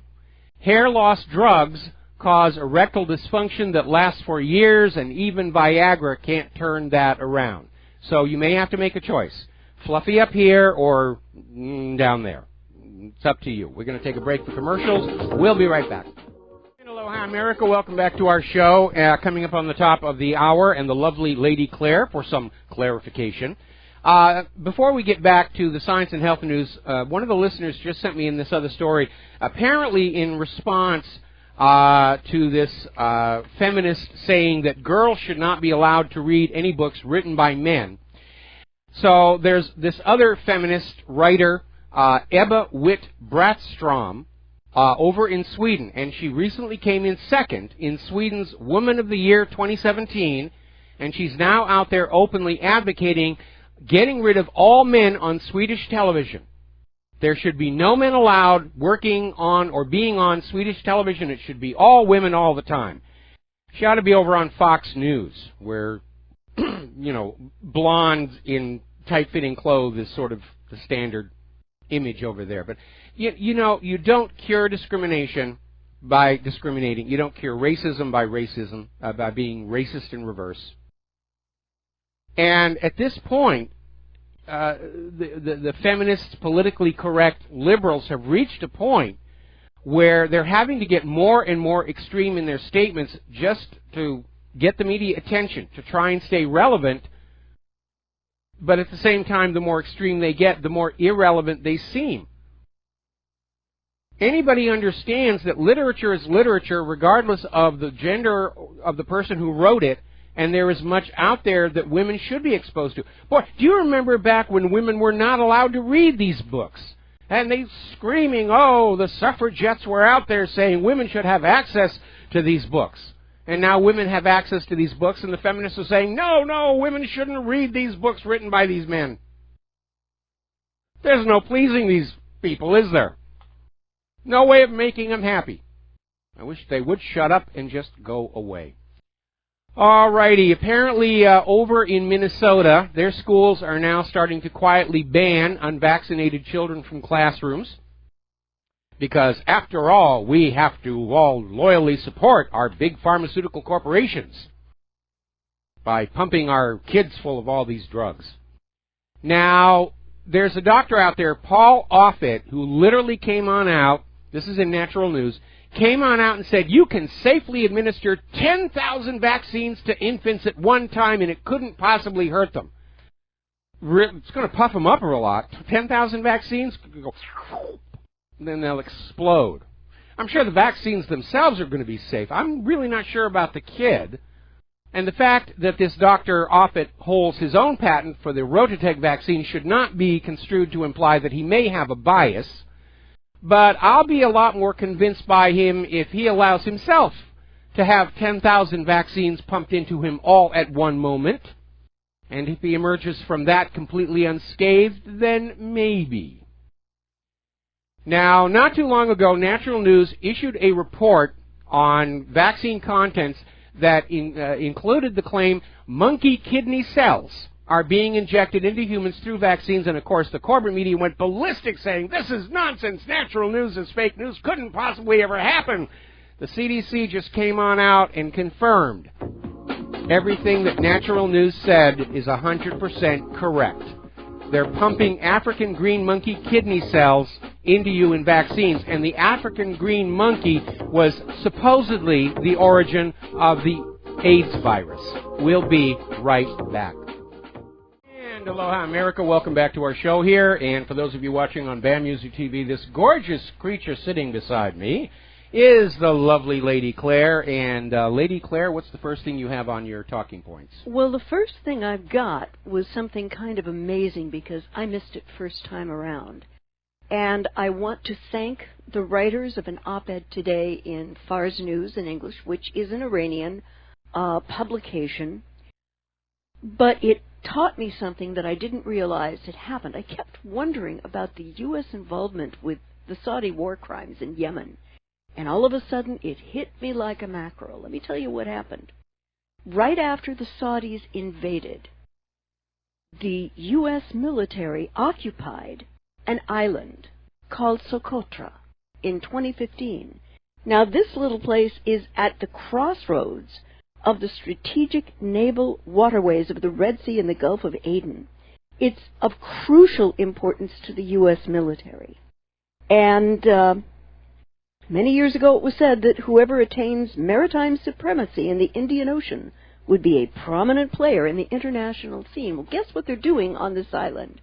Tell me, tell me. They are building a huge naval facility without any, any kind of okay from what is left of the Yemeni government.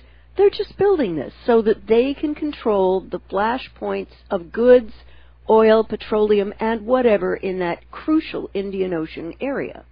That's why the U.S. has been complicit in these Saudi war crimes, to get that hunk of land and build the biggest naval base that they can.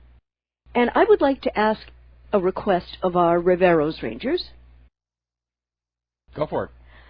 I would like them to contact their congresspeople, the non-news corporate media, and say, what is happening in Socotra, Yemen, which the U.S. invaded and is building on in 2015?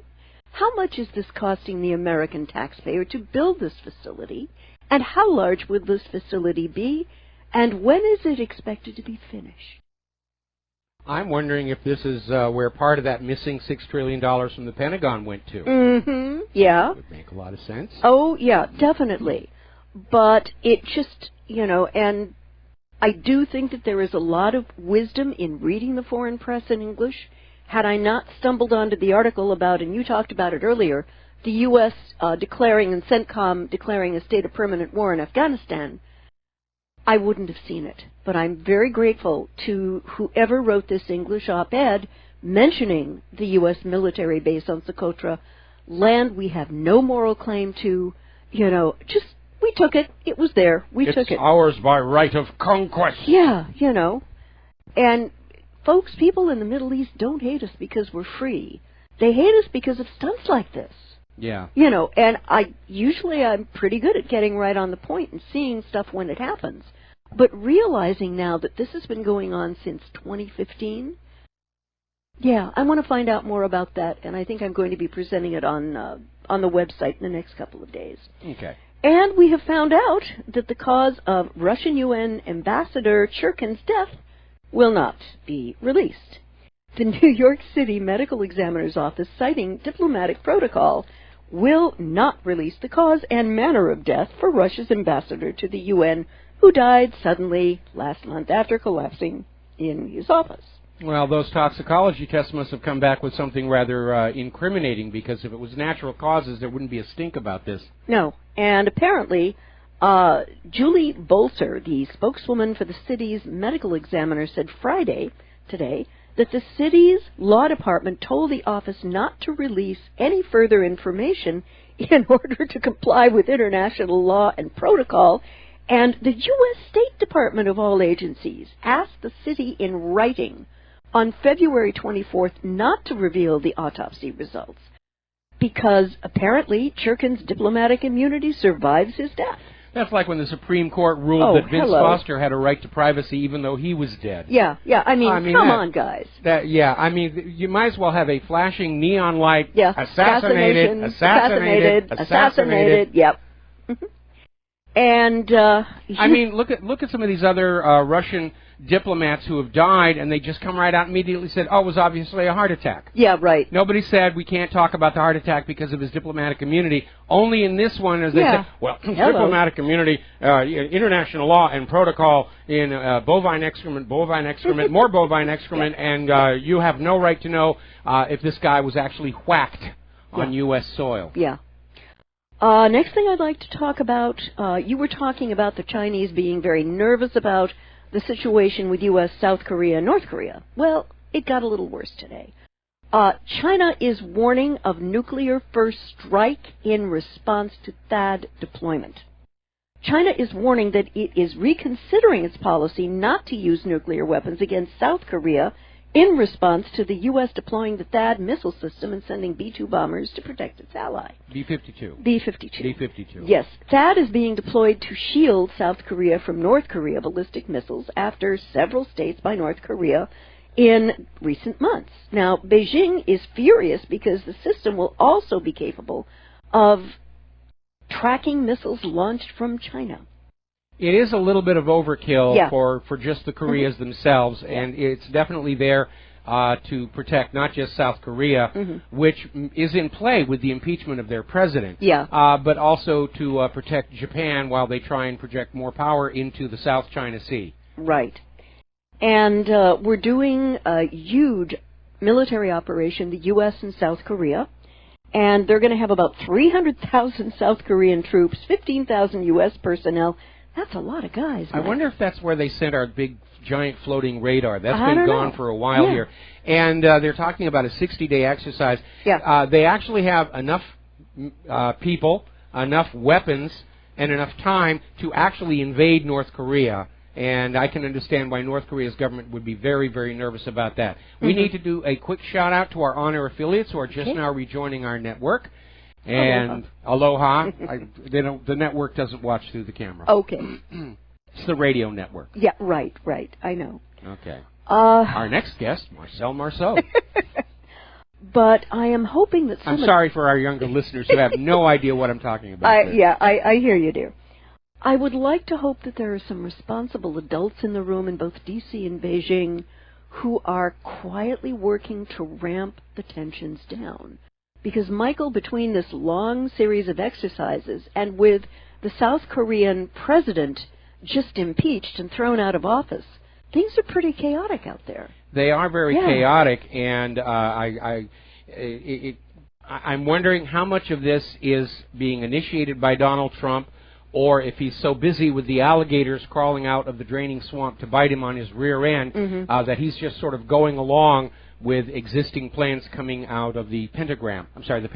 Yes. Pentagram's a whole different thing. Are you sure? Yes. Okay. But there are some overlaps. I was going to say, it depends on how you hold that map. Yeah, I know. Now, these military exercises are scheduled to last for 2 months and have just begun. That's a lot of time for something to go south in terms of either an accidental blunder or a real false flag incident to be blamed on the North Korean government. And off we'd be going. Well, I'll tell you this. This is an area of concern.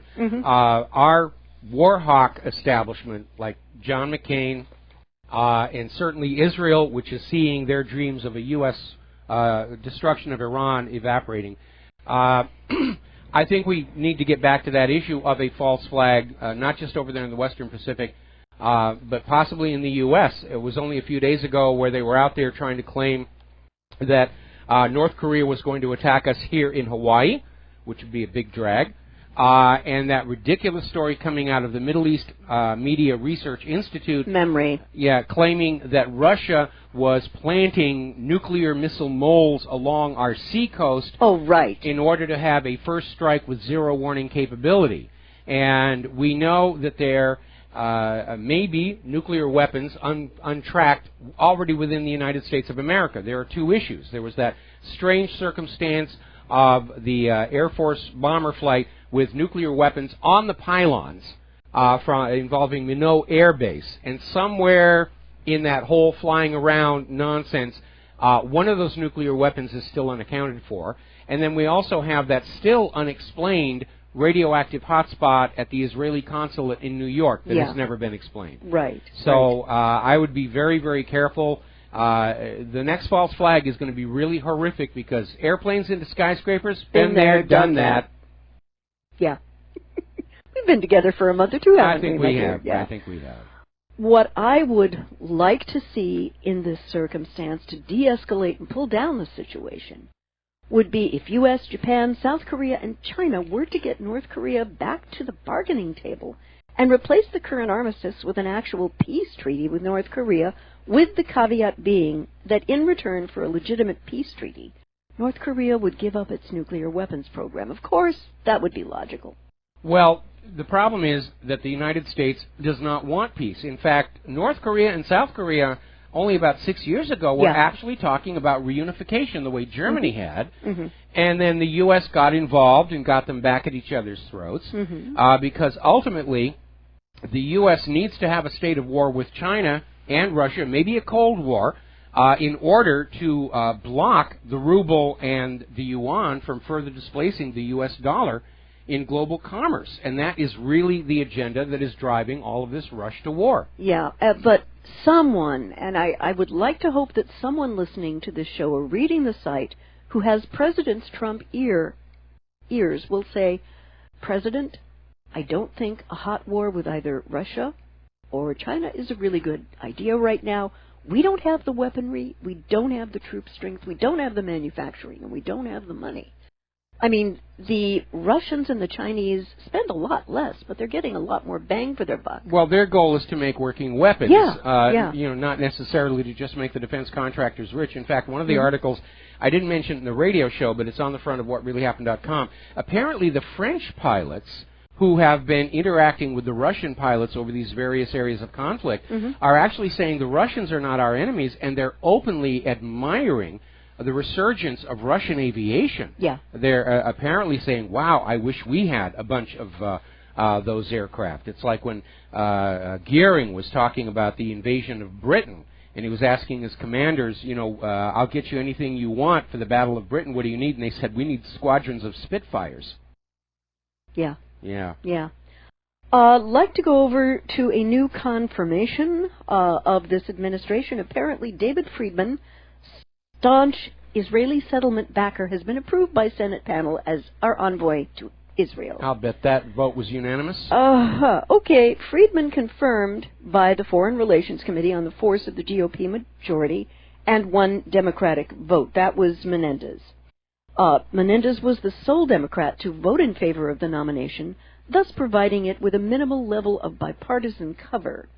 But that, one vote is not bipartisan cover, yes. Menendez, like Senator Ben Cardin, was one of only 4 Democrats to vote against the Iran deal in 2015, and comes from New Jersey, a state with a large Jewish population, and has important supporters and donors from the more, let's say, right-wing and Orthodox segments of the state's Jewish community, which were generally supportive of Friedman's nomination. Just what we need in the Middle East. An ambassador, I'm beginning to see Donald Trump as like the Merovingian enfeebled kings. Just really surrounded by people who have usurped his power and are making decisions for him. Yeah. Just like the way apparently Mike Pence is now directing Sean Spicer in regards to the CIA WikiLeaks situation. And, you know, Mike, I'm looking at this appointment and the nomination, and I'm thinking, it's just what we need right now, an ambassador to Israel who is just to the right of Attila the Hun when it comes to Palestinian rights and the territorial integrity of Palestinian lands. He's very much pro-settlement. And yet Washington pathologically cannot get why Arab nations do not see the U.S. government as an honest broker for peace.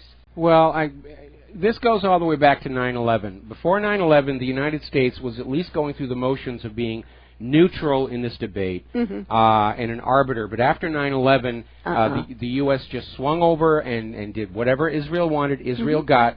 And I really do think Israel has been blackmailing our entire federal government with 9/11 and basically saying, you know, give us what we want, or we'll tell the world who really did 9/11, and it'll be worse for you than it is for us, because everybody expects Israel to do things like this, but nobody expects the U.S. government to do dirty tricks like this to start wars. Yeah. Forgetting about the Lusitania, forgetting about the Spanish mine in Havana Harbor, forgetting about torpedoes in the Gulf of Tonkin, forgetting about the fact Pearl Harbor was not a surprise, and so forth and so on. And I have a wonderful bit of irony and marvelous hypocrisy. You know how during the campaign, the Clintons and Podestas were saying, oh, Trump's a Russian puppet? Yes. Guess who's just gone to work for the biggest Russian bank? Russia's largest bank confirms that they are hiring the Podesta group to lobby for ending sanctions against it. Oh, my gosh. Well, that really is a classic case of corruption here, and like I said earlier in the show, it's a protection racket. Obama puts a sanction on the bank, and then the Russian bank has to pay protection money to the Podesta group to get the sanctions removed. And this is Russia's largest bank, Sberbank, and it's confirmed that it has hired the consultancy of Tony Podesta, the elder brother of John Podesta, who chaired Hillary Clinton's presidential campaign for lobbying in its interests in the U.S. and proactively seeking the removal of various Obama-era sanctions. The press service of the Russian Institute told that to TASS on Thursday. The New York office of Sberbank indeed hired the Podesta group and is engaging with external consultants, which is part of its standard business practices. And I mean, the hypocrisy and the irony just smells to high heaven. It's really amazing.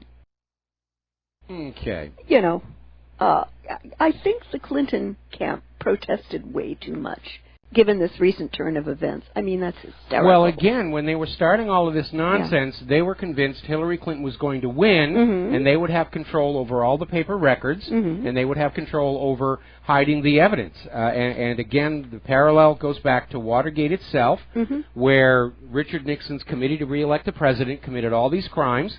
And then because Nixon succeeded in stealing the presidency a second time, he was able to basically keep everything covered up until Bob Woodward and Carl Bernstein dug it all out, which led to prosecutions and eventually to Nixon's resignation. In this case, Hillary failed to steal the White House, and all of the evidence is now out of their control, and that's why it's all really starting to come on out. But, you know, the more the members of Congress scream for an investigation into Trump's Russia connection, the more the pressure is going to build on Hillary Clinton's role in the transferring of 20% of America's uranium resources into Russian control by companies that then made very generous donations to Hillary Clinton's foundation. That should be investigated. Why aren't they investigating that? You bet. The evidence is already out there for that.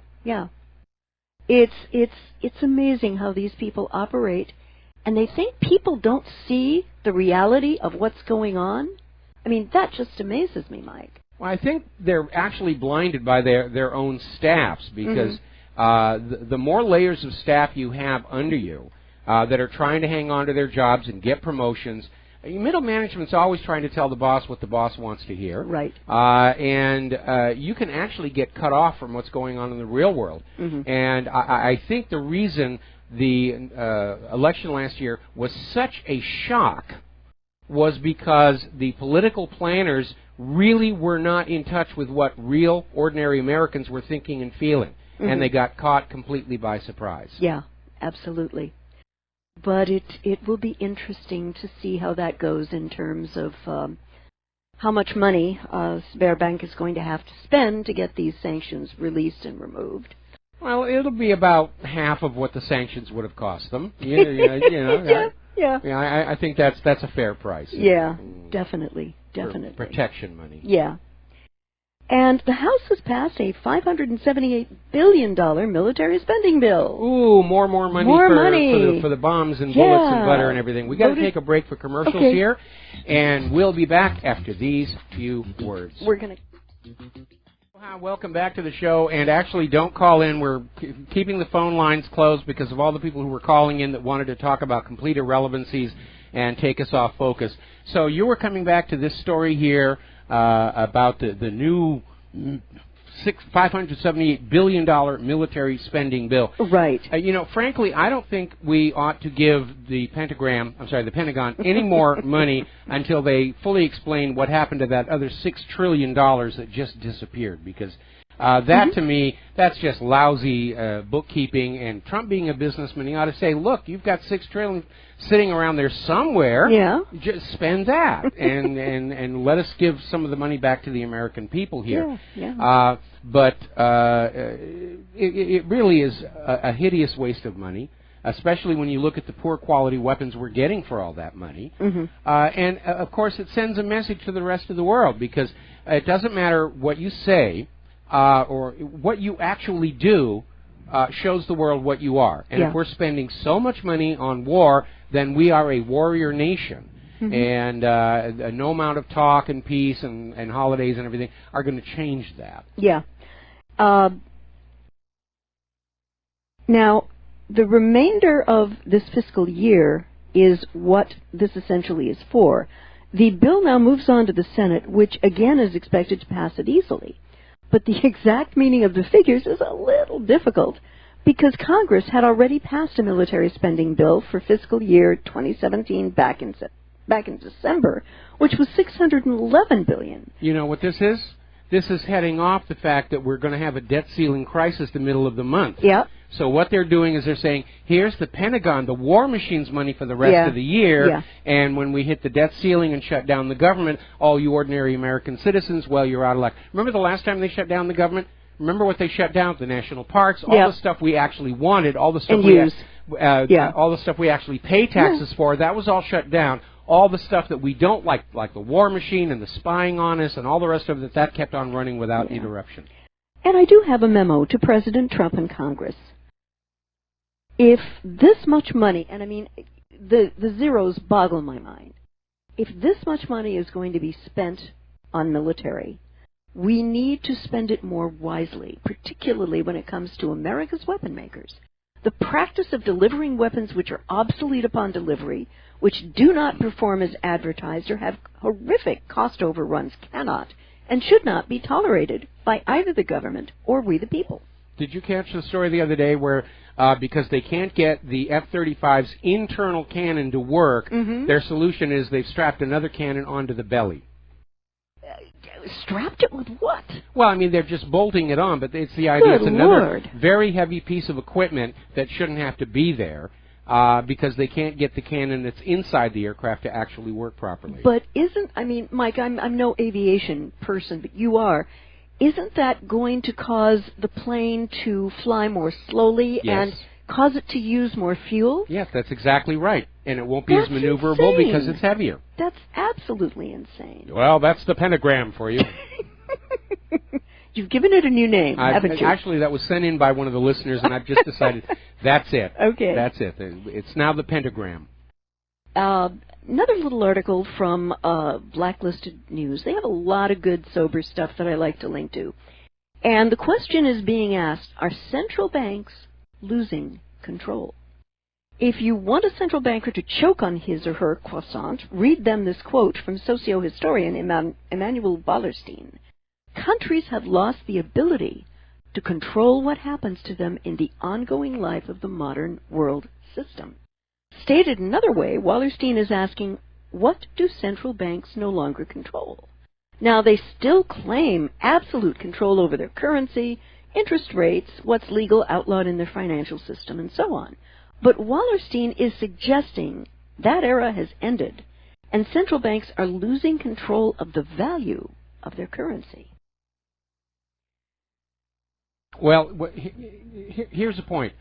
Under private central banking, they never really had control, because private central banking is a naturally unstable system. Right. Because by design, it produces more debt than money with which to pay the debt. And they don't have control of the value of the currency because inevitably, as the debt is monetized and you have inflation, the value of the currency is driven down. And there may be brief periods of manipulation that drive it back up again, but the trend is always down, always down, always down. The banks get rich, we get poor. They think that's the way the world was supposed to be. We got to take a break for commercials. We'll be right back.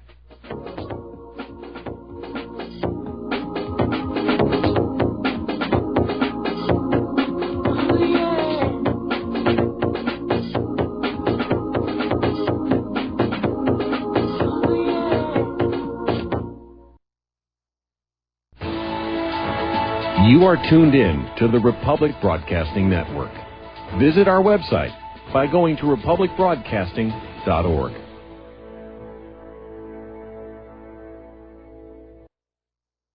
Would odors, mold, and mildew describe your basement or crawl space? And aloha, America. Welcome back to our show. And we were talking about the central bank. It's a naturally unstable system. It's legalized counterfeiting.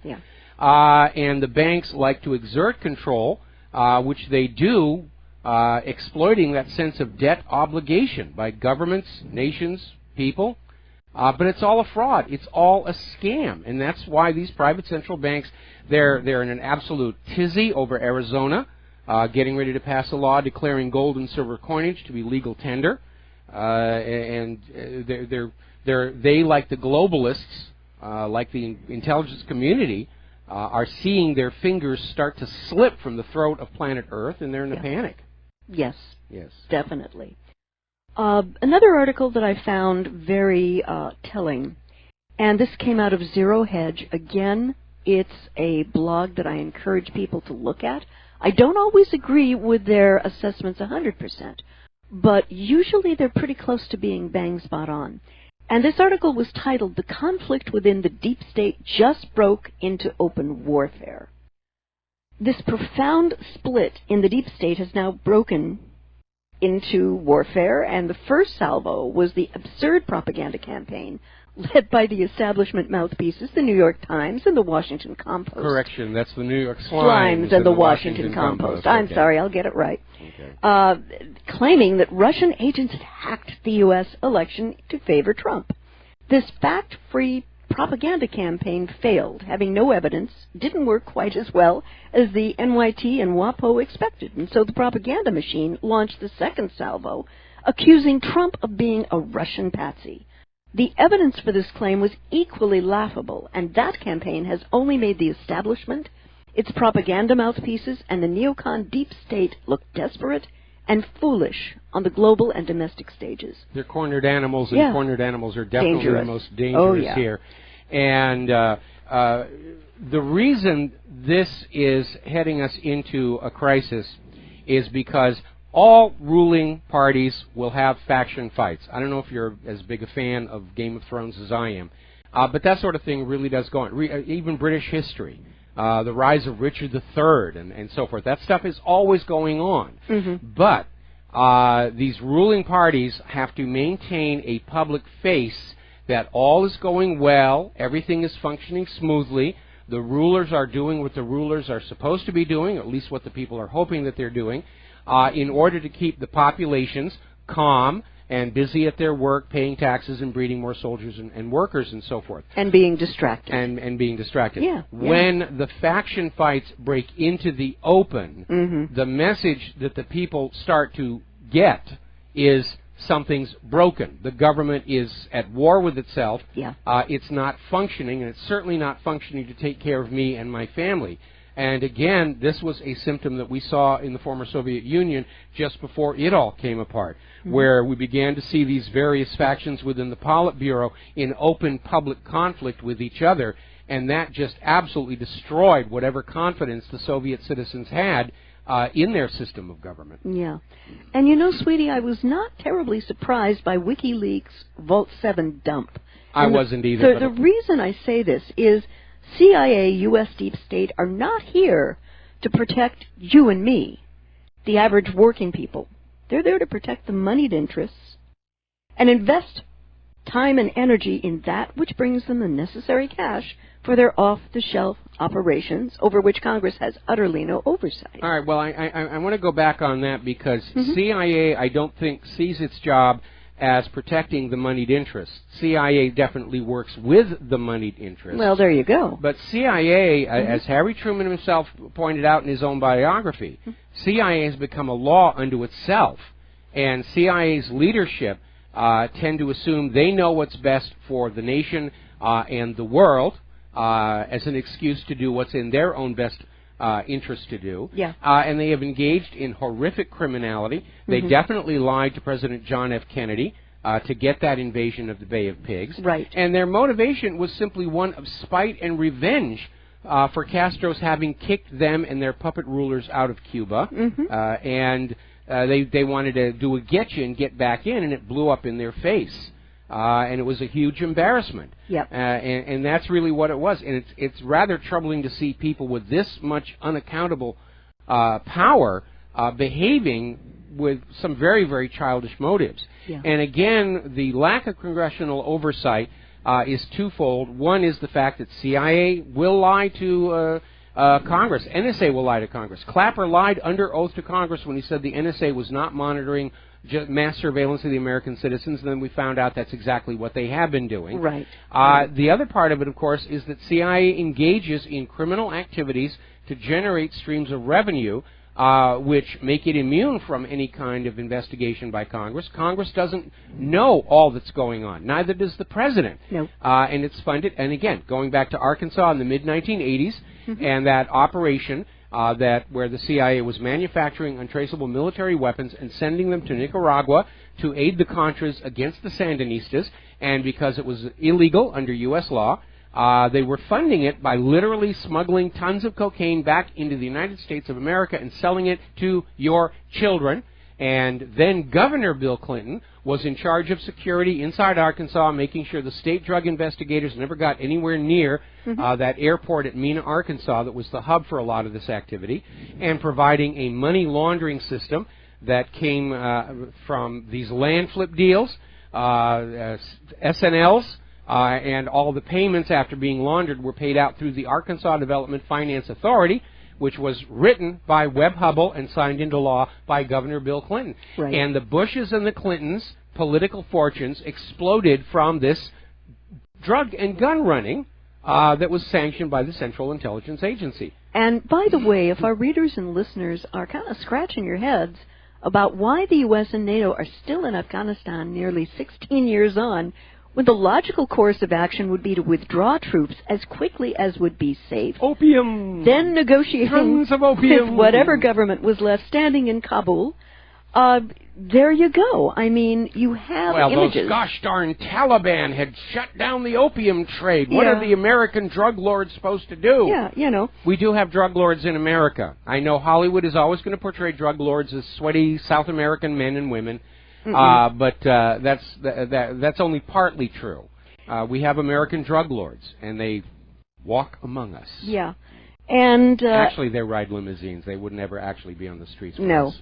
And as was noted in AlJazeera.com in October of last year, just in 2016, there's been a 43% rise, Mike, in estimated opium harvests. I wonder if Monsanto's in there with GMO opium puppies.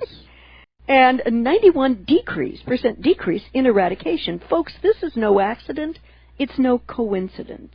As was reported in globalresearch.ca in 2005, narcotics are second to oil and the arms trade. The revenues generated from the CIA-sponsored Afghan drug trade are sizable. The Afghan trade in opiates constitutes a larger share of the worldwide annual turnover of narcotics, which was estimated by the UN to be on the order of 400 to 500 billion annually. Getting back to the eradication efforts, very often that is a cover for something else. And I would refer you back to Bo Greitz and his book and subsequent video, A Nation Betrayed, where the U.S. was sending all this money to Vietnam for the eradication of the opium crop over there. And it turned out the money was actually being used to build a paved highway up to the front door of Khoon Sa's opium plantation, so they could drive the trucks up there instead of bringing the opium out on horseback. And again, we have pictures of the coalition forces, including ones with the American flag on their shoulder, guarding and protecting opium poppies and literally handling the sacks full of raw opium.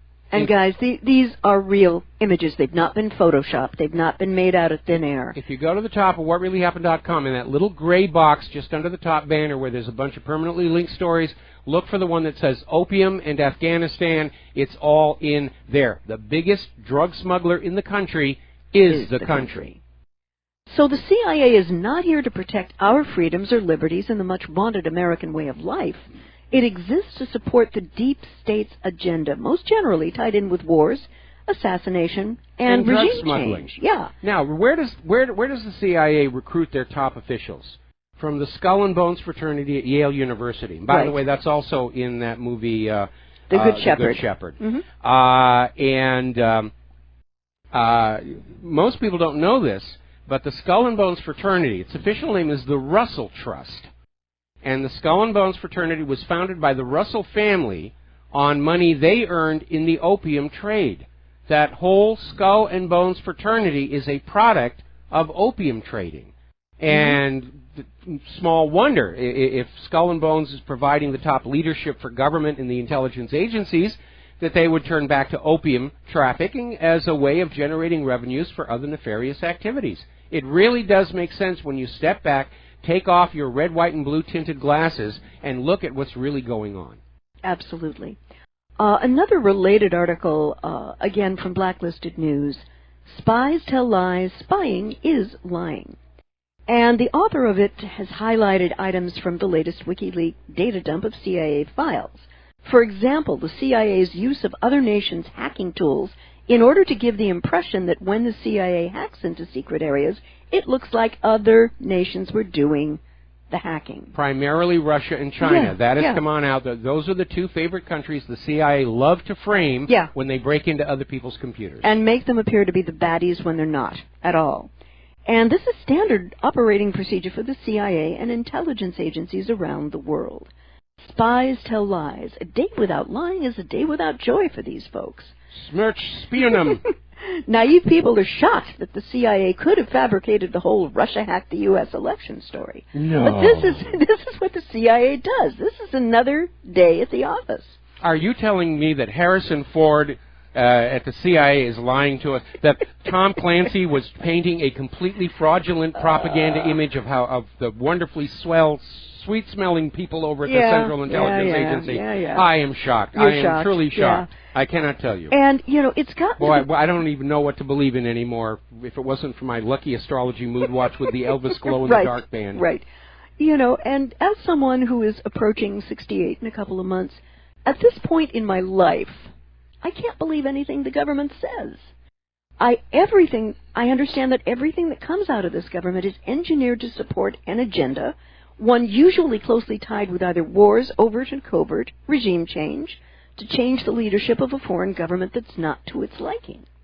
And as is happening today in Yemen, it's very apparent to me, Mike, that the U.S. government is totally, morally and completely comfortable with being a willing participant to Saudi war crimes. You're assuming they have a sense of morality to begin with, and they don't. Okay, all right. Morality is just to keep the serfs in line, to keep the slaves. Right. Be obedient. Render unto Caesar. That's the moral thing to do. You want to be moral, don't you? Then you'll do what we tell you. Nope. And in these war crimes in Yemen, schools, hospitals, and open-air marketplaces are being shot indiscriminately and with impunity by Saudi troops, and Yemeni kids are getting mortally wounded and killed from these attacks. It's a terror campaign. Yeah, and it's not war. Yeah. It's a campaign of terror to coerce the Yemen people to abandon the remnants of their chosen government and go with the internationally approved government of Yemen put forward by the United States of America. Now, by the way, I dare anybody to find in any constitution or document of origin of any nation a recognition of a right for the rest of the world to choose your government for you. Right. Certainly in our country, it's supposed to be we the people pick the government and the government works for us.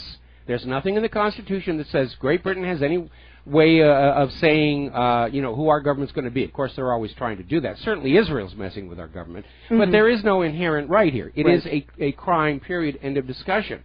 And the U.S. has been doing it for a long time, at least since the end of World War II, as a way of covert war against the rest of the world. The difference is now the world understands that's what's going on, which is why all of these U.S. ventures into places like Afghanistan, Syria, Libya, Yemen, Somalia,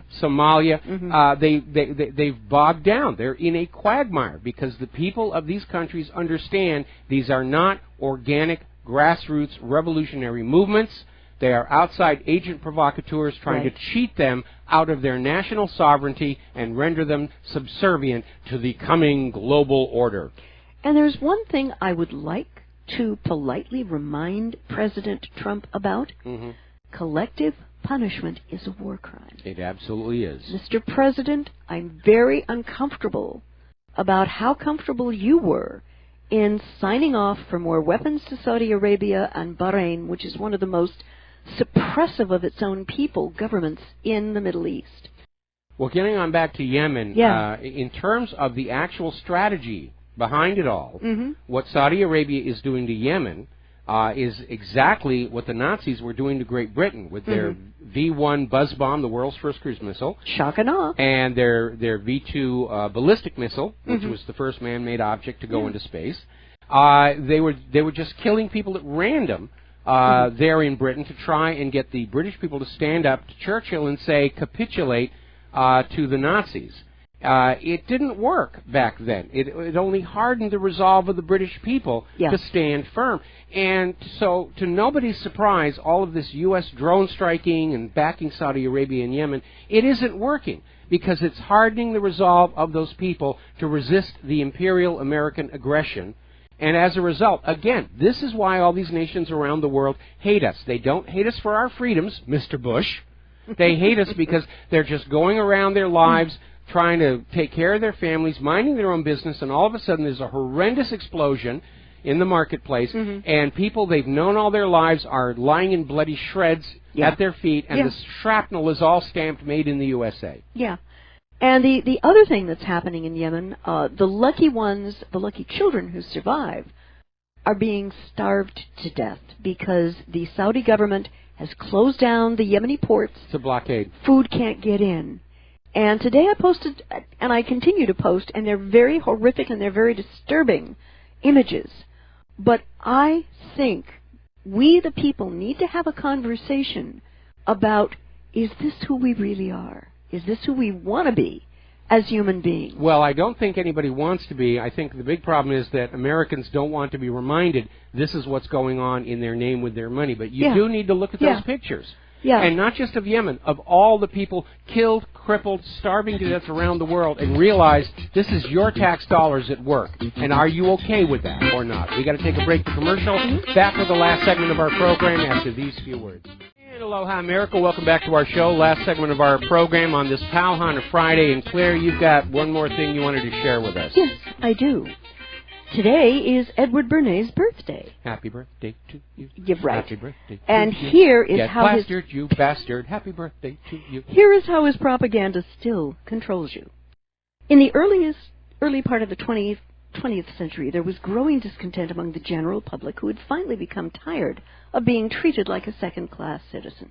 These people began to hold strikes, boycotts, and take any action they could to weaken the establishment, in hopes to bring about a more humane society and working environment.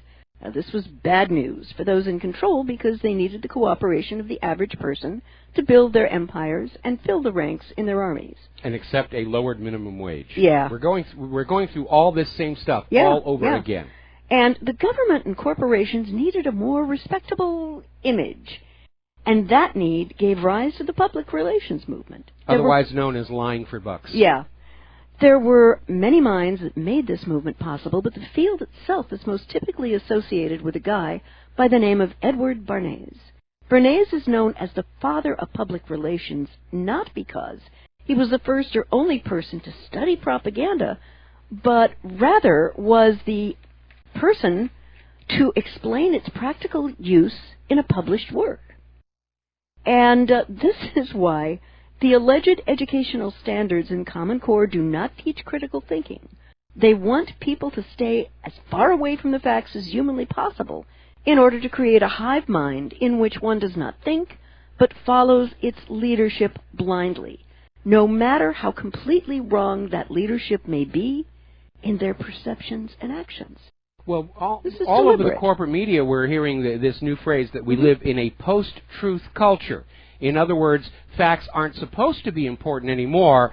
It's how you feel, how you're made to feel about an issue that should decide your behavior. And that, of course, is complete and utter nonsense. Yeah, it makes no sense whatsoever, but you can understand it after the revelations that have come out from WikiLeaks, why they're making that kind of statement. Yeah. They just want you to believe. And again, it goes back to that comment I made about the supermarket checkout lines, where they want you obsessed with celebrity lifestyles of the vaporous and undeserving and so forth. And they don't want you focusing on what they're really doing. But what you need to focus on right now is Obamagate and CIA-gate. Those are two places where right now our current establishment are so vulnerable. Yeah. And you should be furious about the CIA-gate issue. Yes. It is an affront to you. It is proof that this government sees you as property, as livestock. They have no respect for you as a human being with constitutional rights, and they've gone completely off that Constitution, which makes our current government illegal and illegitimate, completely. They can't even begin to claim that they're legitimate because they are not complying with that Constitution. And we know that the arrogant attitude coming out of George W. Bush is the Constitution's just a blankety-blank piece of paper. Well, in his mind it is. But if anybody's going to fight for the Bill of Rights, it has to be you and I. So there's the music. It's time for us to get out of here. Please make a point. Keep pouring Obamagate and CIA-gate onto your social media and email. Just keep pushing on this story until something breaks and it all starts to come down. We'll be back Monday. Aloha, America.